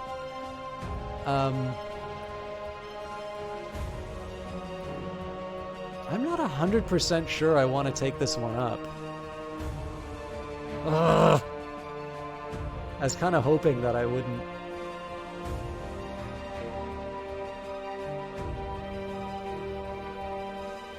I was kind of hoping I wouldn't have a big pause moment while I'm trying to decide. So I'm trying to weigh out the. I'm trying to. So, okay. I don't actually have a formula for taking on the foe yet. So if this is the edge of the world, then. And it doesn't have cold. Okay, here's a better question. Where is it?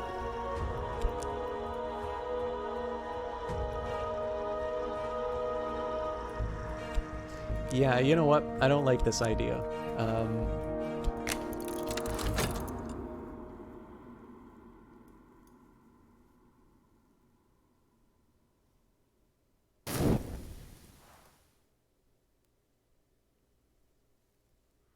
I might be able to send a follower to... Oh, my pursuers are here. I've been careful. This must just be sheer ill luck. Occasionally, reckoners decide to search a city, even with no traces to follow. So maybe what I'll do here is I'll set a false trail. May you ask what endings you've achieved so far with this DLC? I've gotten obscurity with a meaningful... Oh.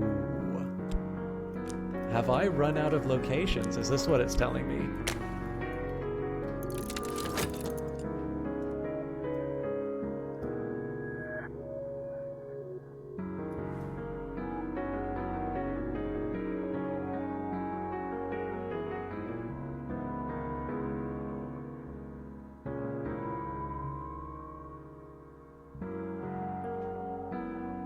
That can't be right, though. We haven't been to London. We haven't been to...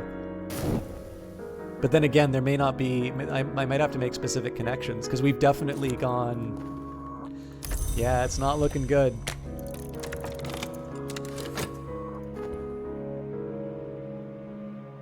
Okay, we'll see whether or not we can give them the slip. Undiscovered. My pursuers are satisfied I'm not here. Of course, they may yet return. This is the last resort. It'll be easier to track outside the safety of crowds. I don't know the lie of the land. I might easily die an undignified death. You can only take portable assets with you. Departure will end the ongoing... Okay. Yeah, this is going to be...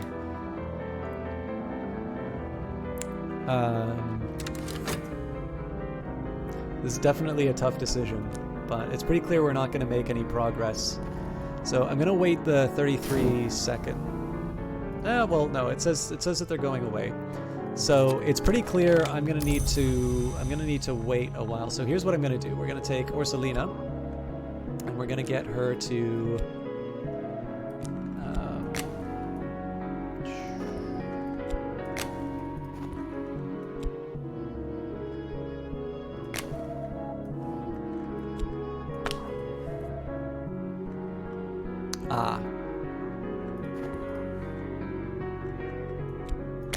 this won't work because this is where I currently am. All right, well, let's make the most out of Tirana then.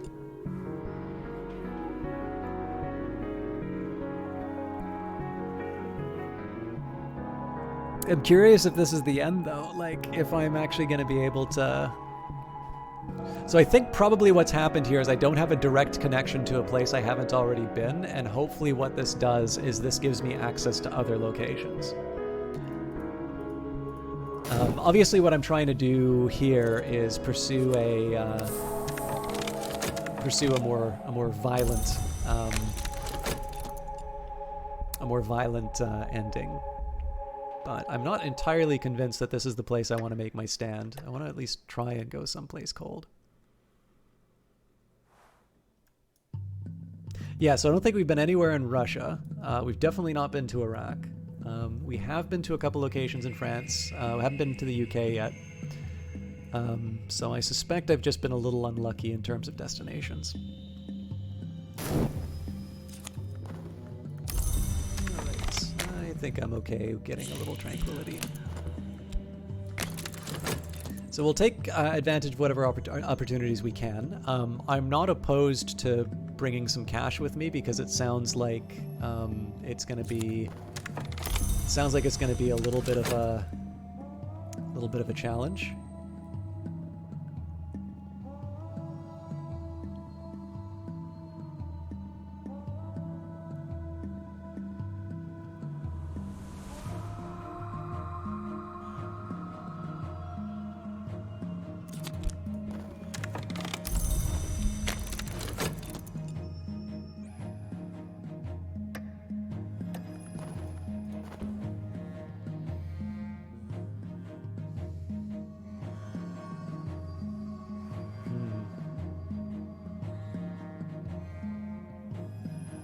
I think I'd be a little more comfortable trying to go after the foe if I knew at least one other weakness.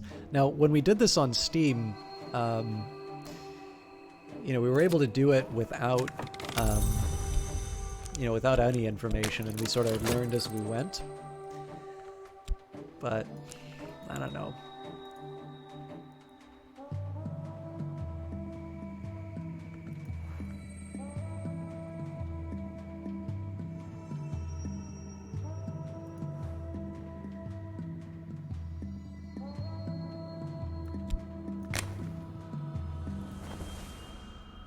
Suppose if I get desperate, I can sell the medical credentials. I'd kind of want to hang on to the rest of the items, though.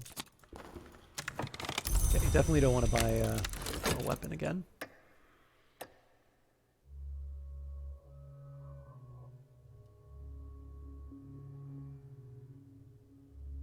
This is going to be a little dull, just because I don't really have many opportunities for my existing material, right? So I don't really want to use Stolen Years right now.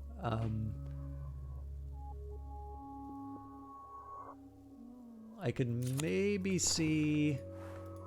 Like, so the underworld connection I could use to generate more money, but again, 6 cash is a fair amount. Like, short of buying the secluded villa,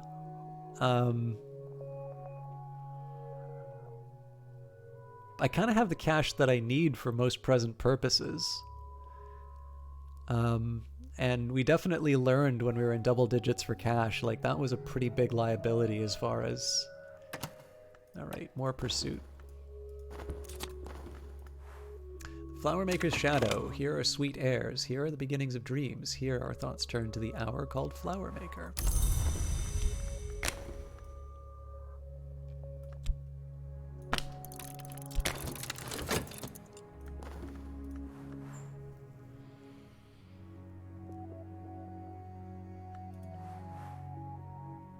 That's so interesting that I had one opportunity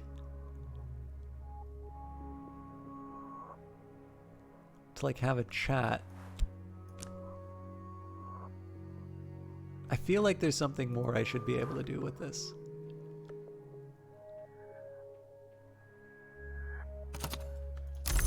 By the way, a touch that I didn't talk about that I really like, the fact that it was a knock and they started peeling open an orange.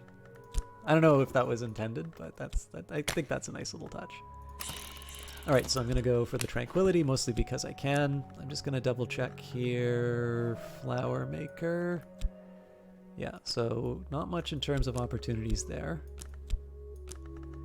So again, the this verb, there's always the possibility I'm missing something there. But yeah, on their own, there doesn't seem to be a whole lot I can do with these.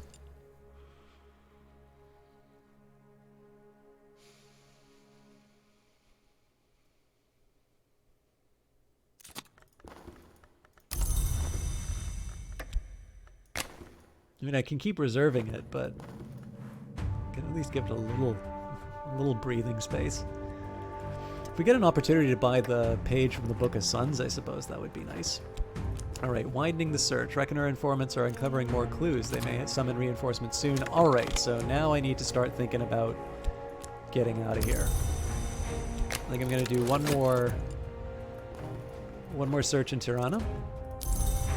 I think this is definitely the moment where we're going to start having bad guys show up, though. So I haven't really seen any major opportunities emerging, so I think I'm going to take one chance to get the destination, and then we'll search the city for the rest of the time. If we get something cool, so much the better. I don't think it's worth risking losing items to a sticky-fingered Reckoner.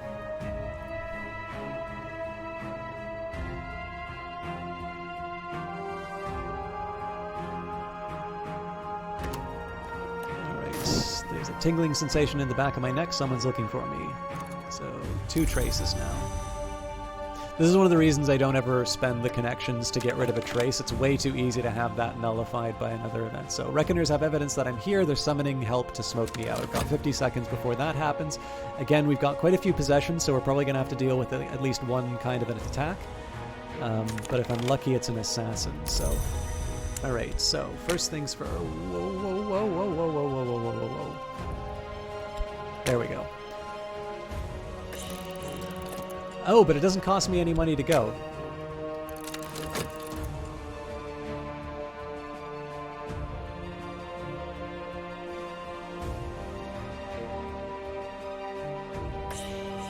Unfortunately, I'm packing all my defenses. That's less than desirable, but we do have followers if it's an assassin.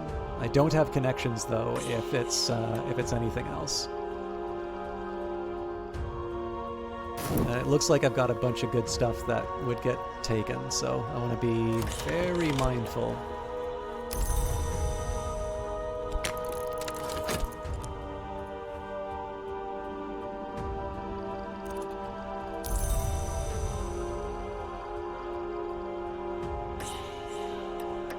Okay, it is an assassin, so that's good. How many times do you want to say that? Oh, somebody's come to kill me. This is a very good turn of events. Alright, so we'll throw the Flower Maker Shadow at them first. I need how many more seconds? 2, 3, 4. A minute and a half. It's gonna be close. If I'm lucky, they're gonna go for the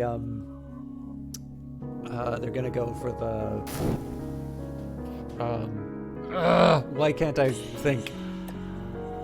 If I'm lucky, they're gonna go for reinforcements almost immediately. If I'm unlucky, I'm gonna have to use a follower.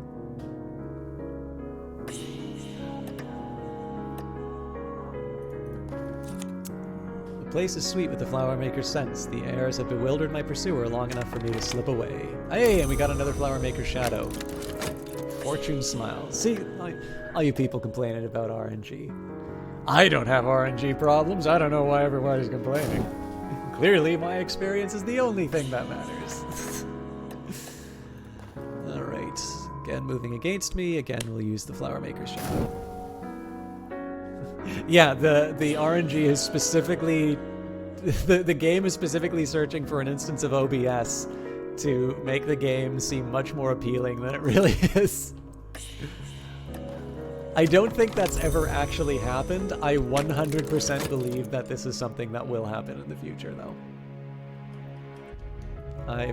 For instance, I think it was a Call of Duty game. There was, I think it was, you'd get like a bonus if you watched someone unlock a loot box.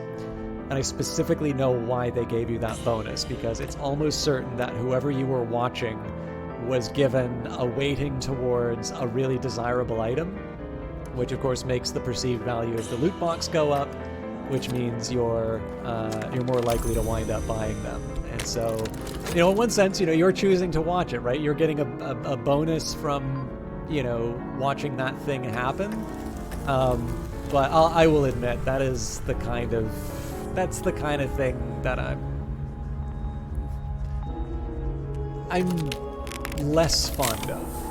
I'm maybe not so far as saying it's a practice that should be banned, but I do think developers can do better than that system. But I figure if we're in a world where that happens, there's got to be a point where somebody alters the behavior of a game when a stream is happening. Is it though? I mean, it's not necessarily the fact that what is communicated by seeing someone get a desirable item in a loot box, the probability of getting a desirable item is there, right? You are seeing an event that can actually occur. And the thing is that, I think the standard that most people agree on is listing the probabilities of certain events. And I'm actually in favor of that.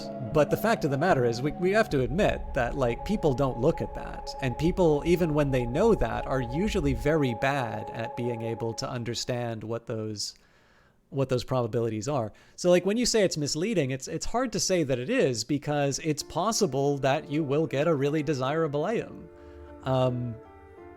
The fact that it's so the flip side to that would be, you've got a McDonald's hamburger, and obviously you have the hero hamburger, which is the thing that you show in the commercial. Or if it's a pizza joint, you have the cheese pull, right? I've never had a pizza and I've never had a hamburger that looks like that. I've never really said that we should ban that type of advertising. And yet, in many ways, that's exactly what that loot box style of system is. The thing is that as soon as you say loot box, there is an association that people are getting, that people make, that it colors the viewing differently. So I'm very much more of the mind that I sort of expect better from developers. I mean, I don't play Call of Duty, and I'm not quite sure how I would feel if I was someone who played that game. And I don't know if they've continued with the practice. But I don't know, it's one of these, it's really easy for people to run around and say, oh, we should ban that. I don't like that, we should ban that. But I mean, once upon a time, horse armor was apparently the worst possible thing that could happen, and now, you know, I'm playing DLC for a game and it's perfectly enjoyable. And I think most of us accept that that's part of a development cycle. Most of the games I play on this channel are financed through a fairly steady clip of DLC, both cosmetic and sort of gameplay oriented. So it's, you know, it's a blunt instrument that I'm not entirely sure has the I'm not entirely convinced that banning solves the problem the way that it wants.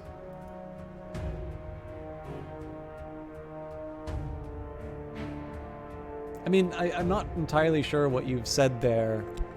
I mean, I'll be honest with you. Usually whenever I have these kinds of conversations, they don't really go anywhere, but I'm not entirely sure any of what you've just said there. Like, so the fact of the matter is Call of Duty is a mature game. You can't say that it's aimed towards children if someone within a mature rated game is seeing someone open a loot box for a higher valued item. Like, I don't think that's a fair characterization of what's going on. You know, the fact of the matter is that you get an item when you open a loot box, and there's a probability if you get the item that was displayed.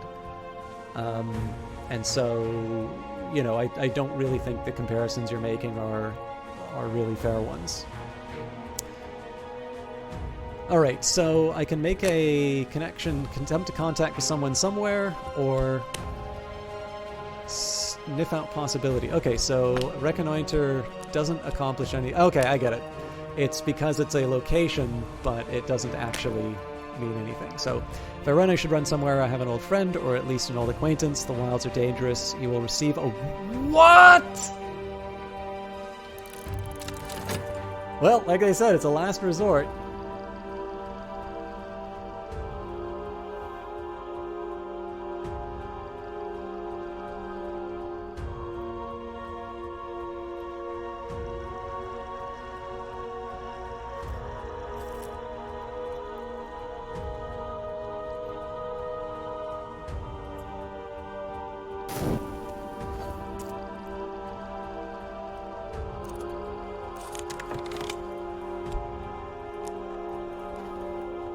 Alright, so I got a wound. Okay, but we've got Countess, Little Paris. Okay, Dominicus the Baker has done well for himself. High-level connections in the Iron Wolf and Kaunas. We will never really get on, but he owes me and I can't be fussy. So I believe this is an opportunity for me to get another follower.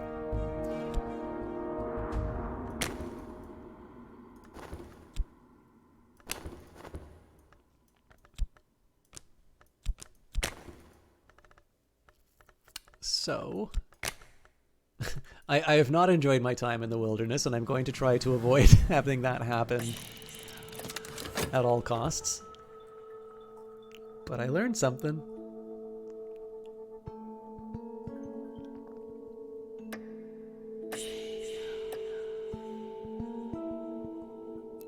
Come visit Lithuania. It's lovely this time of year.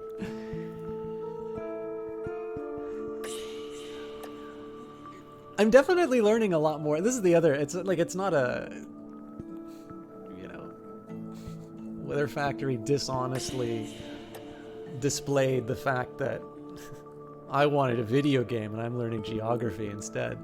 Yeah, I'm learning a little bit more about the world. I think this is mildly intentional because I know there was a call for, some, you know, some weird history about the place. I actually really like the fact that they said, you know, stuff that you can't Google, because, I mean, let's face it. Like I said, this game is the anti just Google. Like, it's fun to pull out little details. But yeah, it's really neat that I've learned a bit better. I've learned a little bit more about the world just in terms of sort of flavors. I mean, again, it's a fictional game where you're in, you know, you're in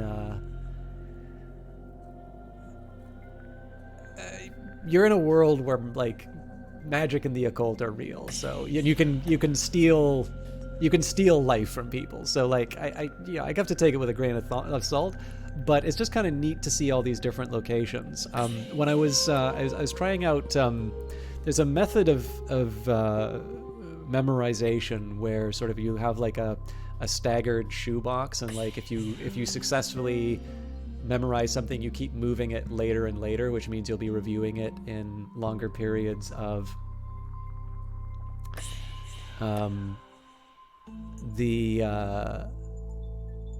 like you keep moving, you extend the period of time in which you refresh the knowledge, and if you fail to retain it, then you move it back to the front, and if you've successfully done it, it gets further and further, and then it sort of like stays in your memory. It's a pretty effective system. So what I was doing was I was memorizing the countries of Europe, South America, North America is pretty easy. Although Central America, like, definitely trips me. It's funny when you tell people, like, well, could you name all the countries in North America? And it's like, the obvious ones, like, give you a lot of confidence, and then you, like, try and point to some of the other ones on the map, and it gets a lot harder. But yeah, after I did Europe, I actually tried to do capitals, which was kind of fun. So it's neat to sort of see this particularly because it takes place in a much more distant part of history.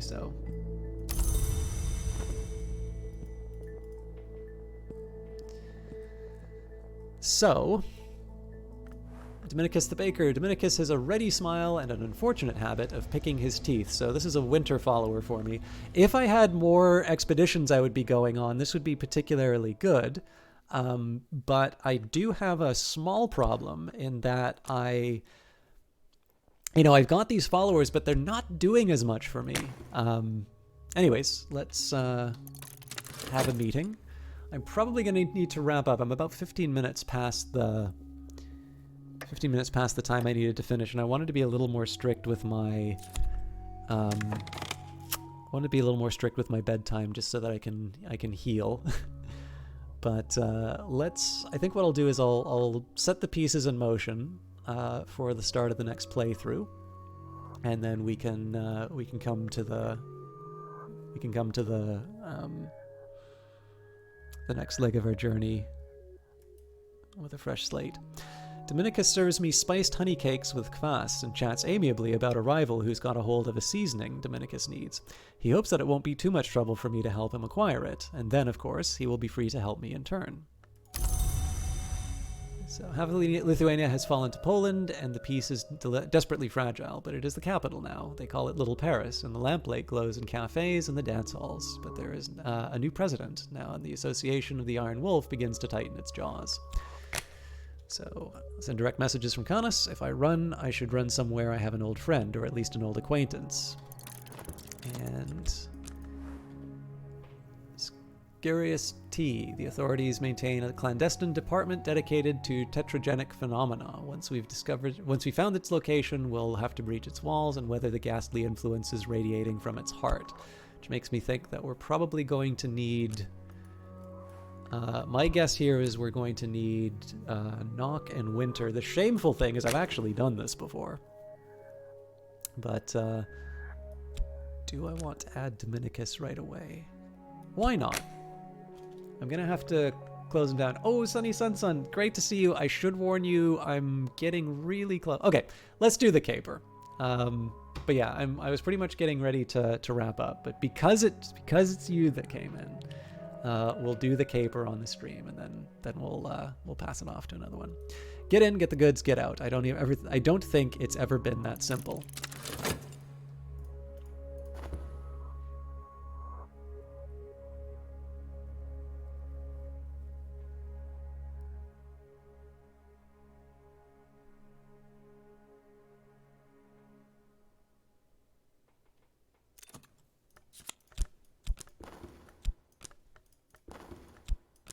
So I will admit, I've not really found a whole lot of use for erudition and vitality. I am interested with the idea of advancement. Oh, but that's different, so that's experience. So these, I mean, you get a little like lantern and heart and whatnot, but it's not really the reason you want to do that, right? So, ooh, Leningrad. All right, the Athenians who sell years in Russia are the sworn enemies of Reckoner mobs, but I've been known to get drunk with a certain Shushkin. Let's hope he remembers me. Once you leave this current city, this will never be available again. So,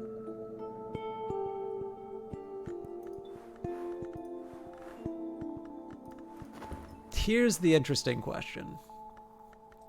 I've advanced Temptation Defiance,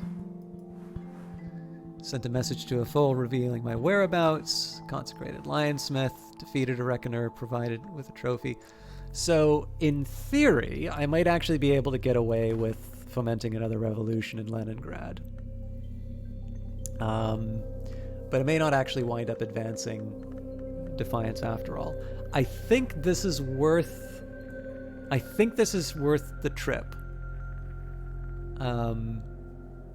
But I may wind up disappointed. But then this is the story of most of my encounters, so why not? Let's see what happens. And well, of course, we'll continue to reconnoiter. Busy night lies ahead. Ready. 3 momentum means success. There'll be complications before that. Let's see what we're up against. Alright, so an unknown location. I'll need to start by finding exactly where this place even is. So let's just start strong with the lantern. We've got 8 there, and I've got the pages of the manuscript.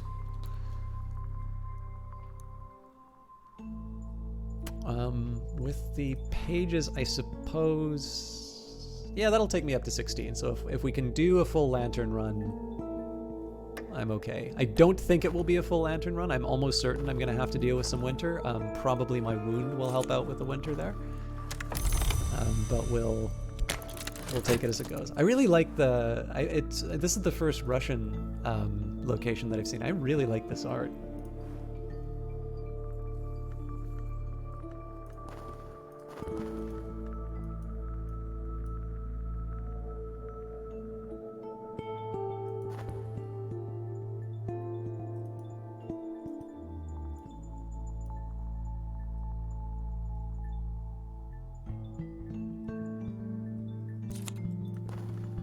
Okay, you know what? Tranquility is just what the doctor ordered right now, because that'll get me some extra winter too.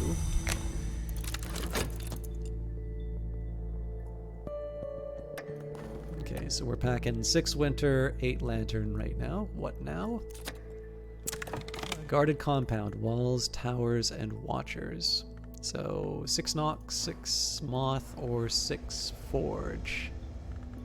I don't think this is enough knock. So if I could add 2 knock, I'd be good, but I can't. So, Rosalina, you're up next.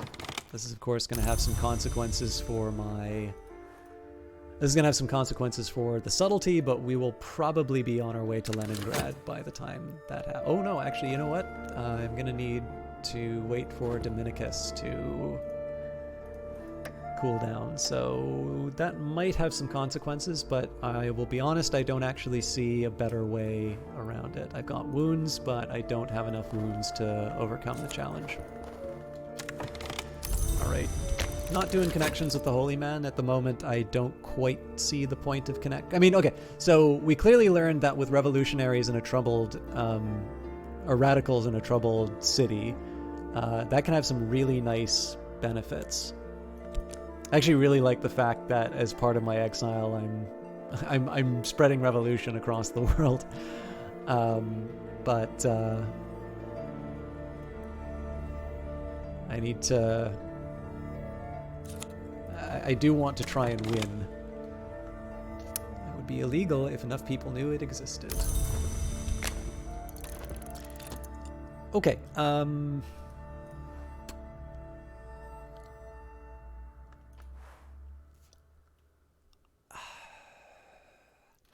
Do I want to convert this into... See, here's the thing. I've not actually used the Adept's Powder.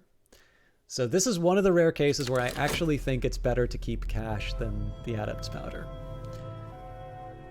This may change, but for now, I'm not convinced that this is a temporary item and doesn't give me enough bang. All right, 12 winter. I believe now we need to use the painting, so...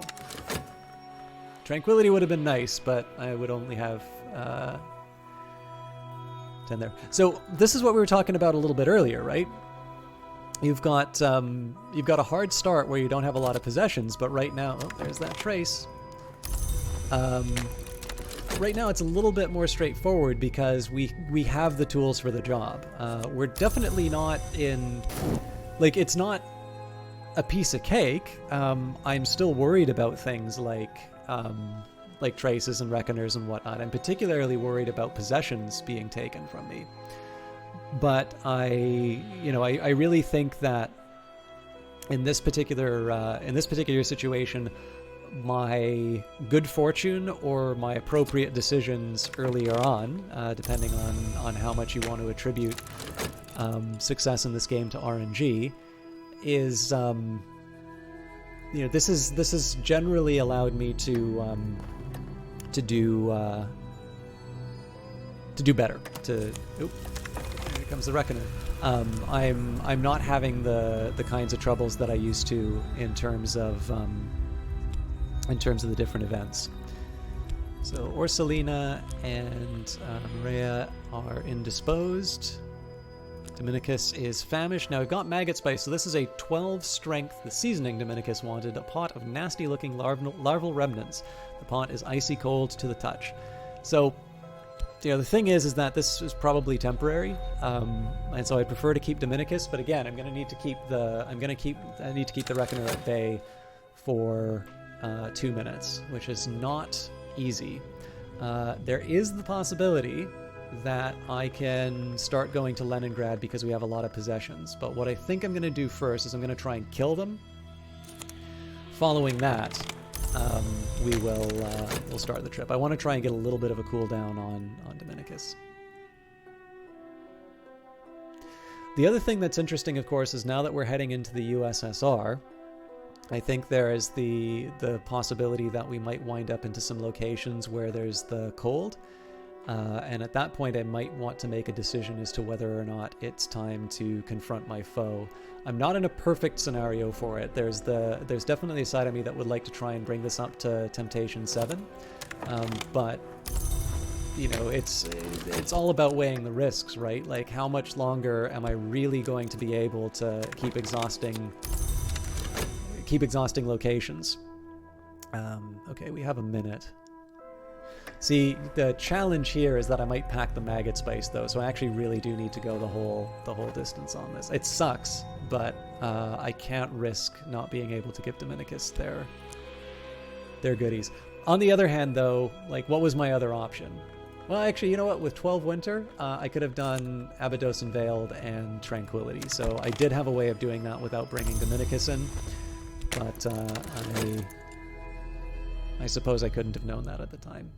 Something to keep in mind for future. I used to take notes on what the different locations had, but I find I already take a lot of breaks for sort of talking about the game and sort of the ideas behind it. I'm hoping, at least for the people who didn't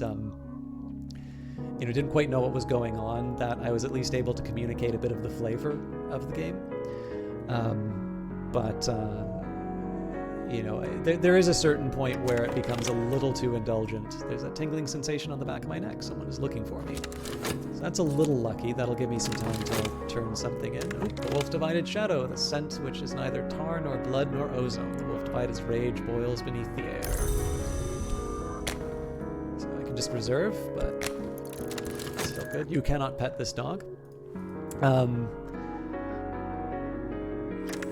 But yeah, like there's a certain level of indulgence which is a bit more than I'm willing to bear. Like, I think taking the time to write out detailed notes for a future playthrough and then taking the time to read those notes, there's only a few games I want to do that in. Pet the wolf anyway.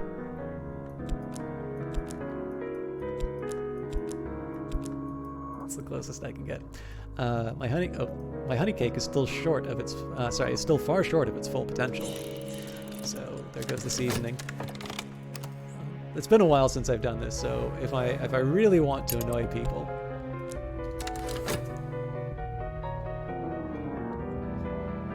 Better still. This will really drive people insane. 4 stolen seasonings, and I'll have a stolen year, I suppose, Dominicus says genially. He pokes you with an elbow. So Dominicus has a ready style and unfortunate habit of picking his teeth, and he is now part of my collection. I should have already put in my ticket for Leningrad, so I'm gonna have to pay in the form of pursuit. But one card I feel is a little extreme, but I don't think anybody's gonna complain if I keep it that way. So, nice little batch of followers. It's not going to protect me from an attack on my assets. One drawback is I was rather hoping to keep that weapon so that I could attack. But that's life. Now we know that it's the Colonel's Shrine, so I don't need to worry about tranquility. In this case, I'm going to continue to use Temptation Escape, just so I can get a little extra winter in case I need it. Also, heart technically, but I have the curio for the heart.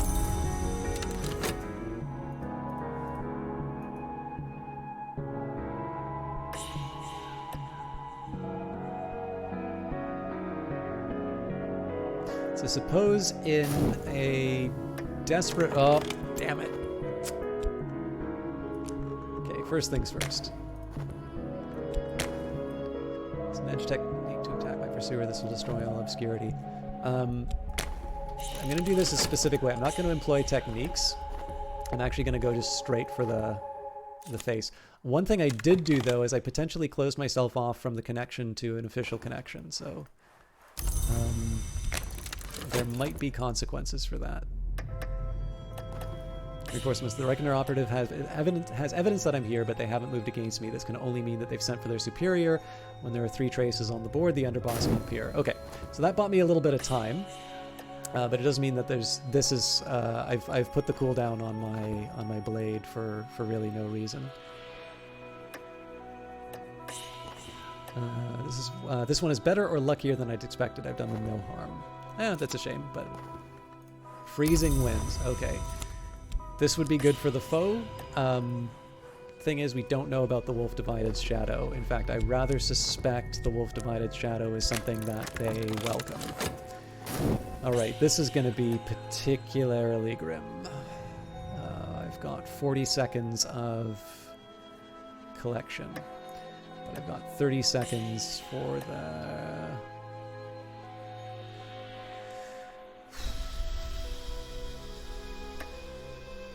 Please take the curio. Okay, I can accept losing cash.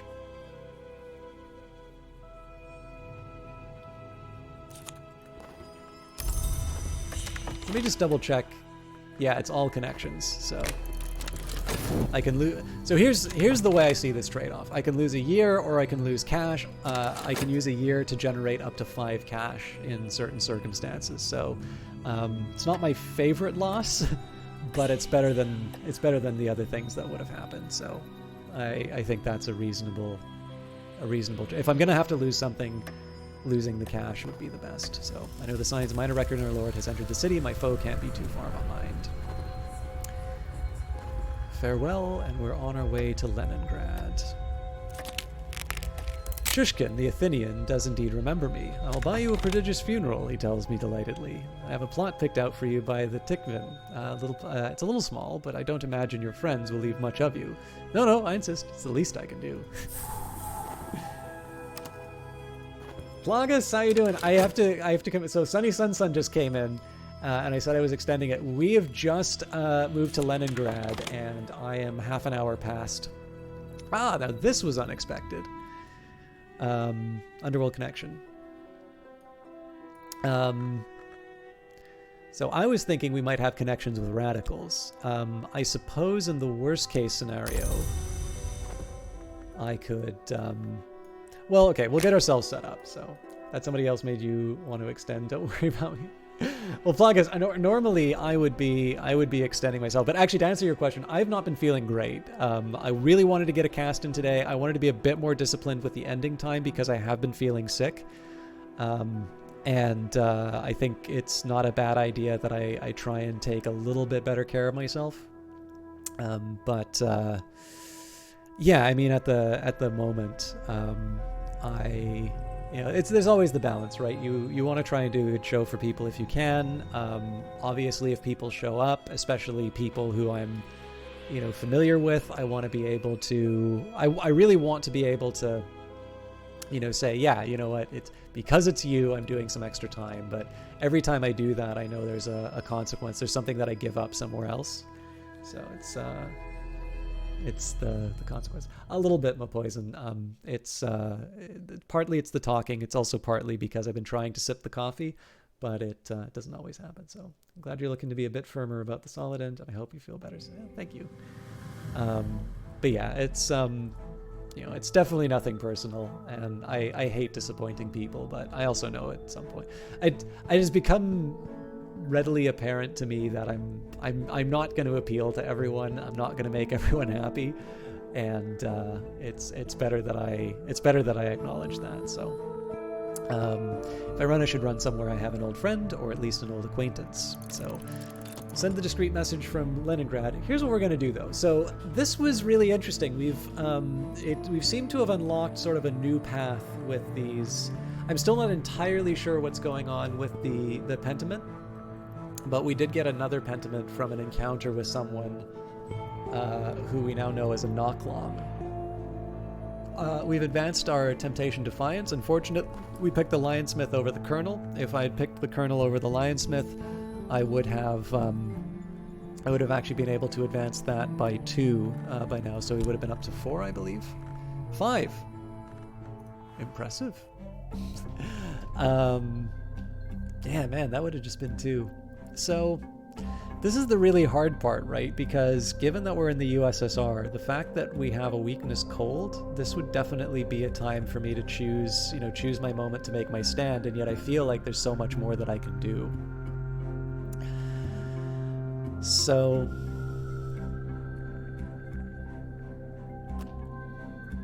we'll do the same formula as usual. We'll set up in a new location. First up, we'll continue to explore the city. I think with 3 cash, it's not a bad idea that I use this connection to the underworld to get some extra money. And the interesting question is going to be is if I have an opportunity to buy something. If I get another page from the Book of Suns, I think that would definitely be something I'd be willing to put assets into. But yeah, in terms of stuff that we learned, we killed our first Reckoner, which was neat. We've now got 4 followers and a pretty diverse set of principles, so I think we're going to have a much easier time overcoming certain challenges. I do need a clearer plan in terms of how I'm going to be taking on my rival. But in terms of resources, as long as I don't get some unlucky runs in terms of attacks on my possessions, I'm feeling okay about that, and I need to start thinking about where I can find shrines to the Lionsmith. Although again, I might have blown all those opportunities down in Africa. So, but the other thing that's important to remember is that right now I've just been doing one location at a time.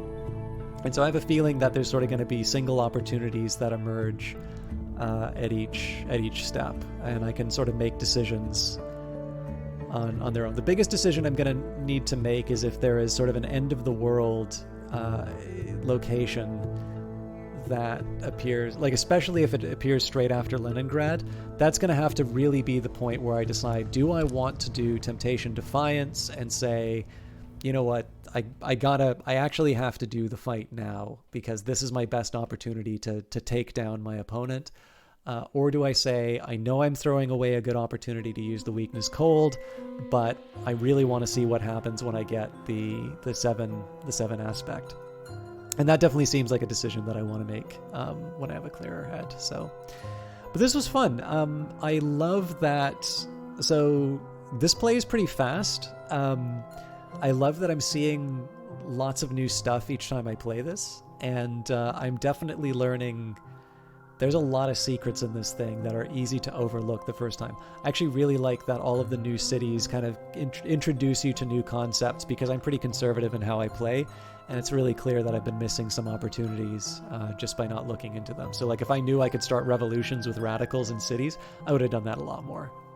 But now that I know it, I'm definitely going to try and do it in Leningrad to see if I can get that aspect up. But with that in mind,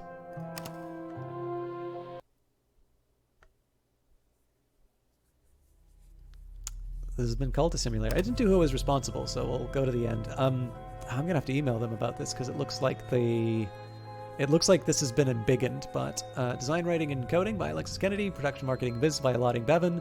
UI design and coding by Martin Narukar. Art, Catherine Unger, Lottie Bevan, Clockwork Cuckoo, and Sarah Gordon. Music by Maribeth Solomon, Brent Barkman, Mickey Erb for Mickey Mar Productions. Audio by Soundcuts.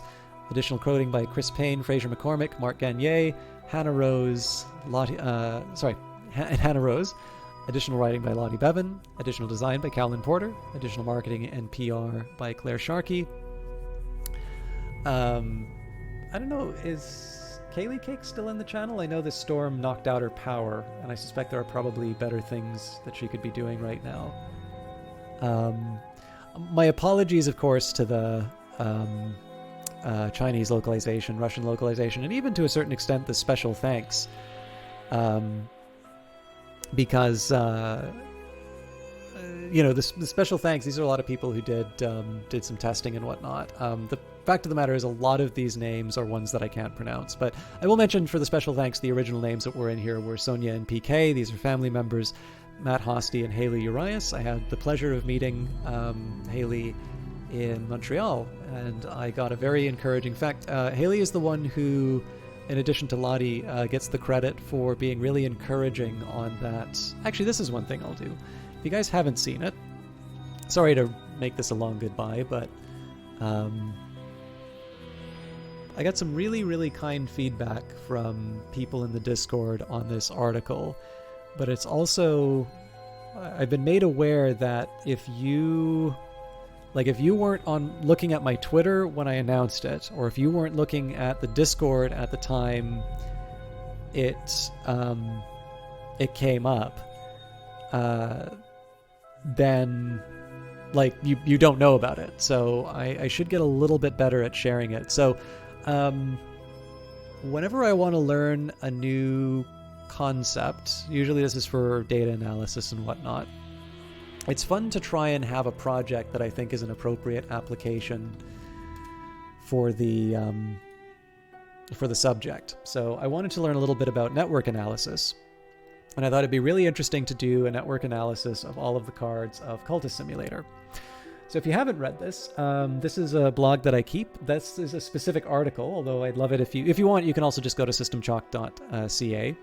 The most recent entry is called The Networks of Cultist Simulator. So what this is before Exile was released. This is actually, I think I put this out like the day before Exile came out. There is an image of the graph. In fact, I'll give a comment. If you really want to see the thing in its full glory, click on the first image. It's like a 20 megabyte file. So it's going to be don't do this on mobile. But that will give you a really close look of it. But basically what this takes all of the JSON files in Cultist Simulator, and it works out connections between each of the elements inside the game. This doesn't mean all of the cards, although most cards are elements, but the principles, for instance, aren't necessarily cards, but they are elements inside the game. And what it does is it does an analysis of sort of the structure of Cultist Simulator and the relations between certain things, based on the connections present within the game. Now, again, this is freelance. Weather Factory has not commented as to whether or not I'm on to anything in terms of these descriptions, but there is like a digression on like what hour is the best hour and whatnot, or which principle is the best principle. And like I said, it was a chance for me to learn sort of an element of the social sciences that I don't normally get a chance to encounter, and it was definitely a fun... It was a fun little project to do, and this is one of the reasons why I wanted to do the credits. One, it's nice to give people credit for the work that they did. But Mark Gagne, also known as Lyraziter, was the one to help me get started with parsing out all of those JSON files and turning it into something special. So if you haven't seen that, I'd love it if you give it a read.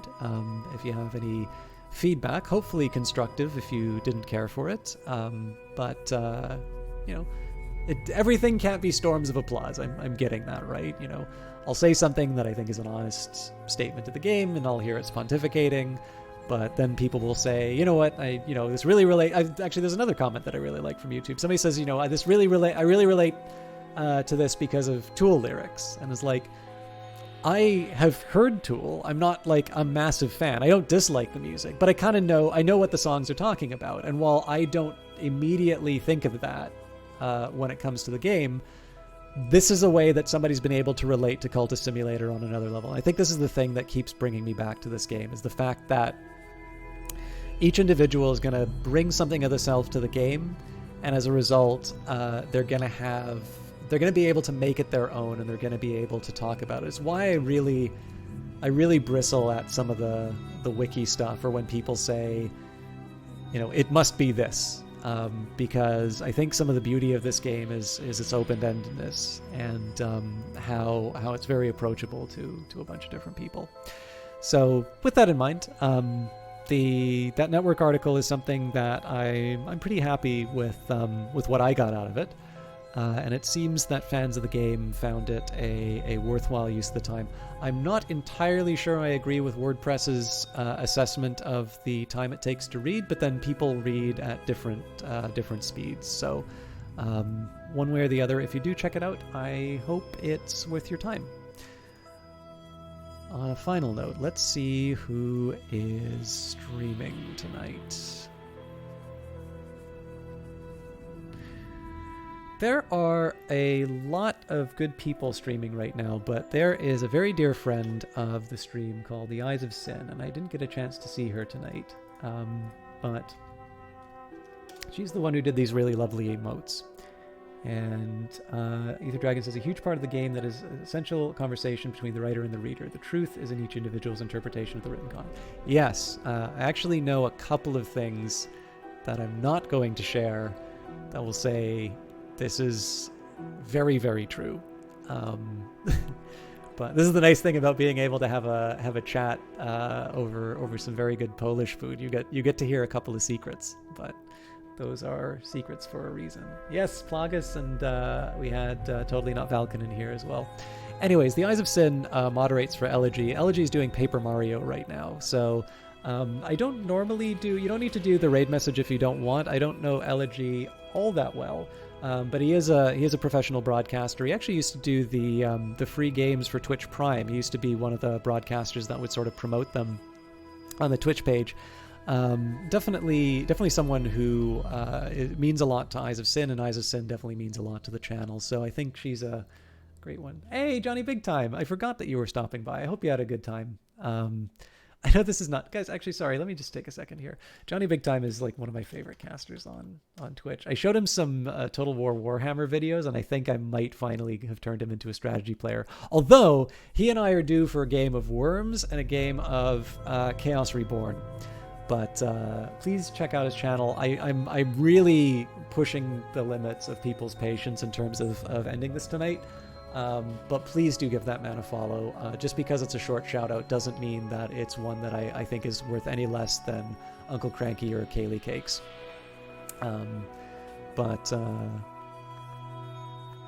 Actually, Johnny, check your Discord for a quick second.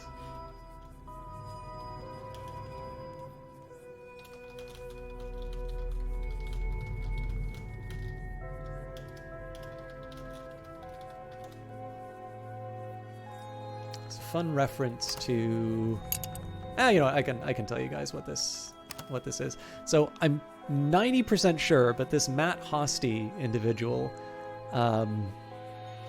in the special thanks, I'm pretty sure that they are a classics professor at Oxford, because I know that's where one of the co-founders of Weather Factory went. I'm pretty sure they helped with the ancient Greek tomes and whatnot. Anyways, I never actually got a definitive answer for that, but I should check.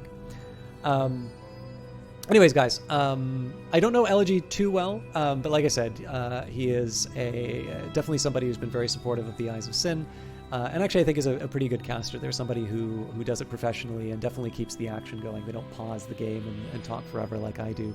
So I think they're a decent person to end with. I did do the raid command. Yeah, exactly, Plagas. I mean, again, it's tough because it's a different format from mine, but I don't think because it's a different format from me that it's any worse. I will also say there's a streamer who I quite like, who I just found recently called Fruit Melody. She's streaming Dead by Daylight right now. Now, I quite like her art streams. Dead by Daylight doesn't really do a lot for me, so I kind of want to raid them, but I think there will be future opportunities for me to be able to do that. And it's been a while since I've hosted Elegy, so that seems to be the right one. You don't need to do the raid message if you want. Normally I do that for people who I know a little bit better. But you've been watching for 7.5 years? Jesus Christ. This is a good caster, though. But yeah, I hope you guys enjoy it, and we'll catch you next time. For those of you waiting for Outer Wilds, that will be this Friday for sure. And we'll see where the rest of it comes. Oh yeah, I guess that would make sense. Shan definitely has changed his format quite a bit. I would have made a better comparison between the two of them, but I think Shan's kind of doing his own thing now. But anyways, like I said, it's a long goodbye, so I'm gonna hit that raid message. Any further comments, I will. What? I cannot raid this channel. All right, we will host.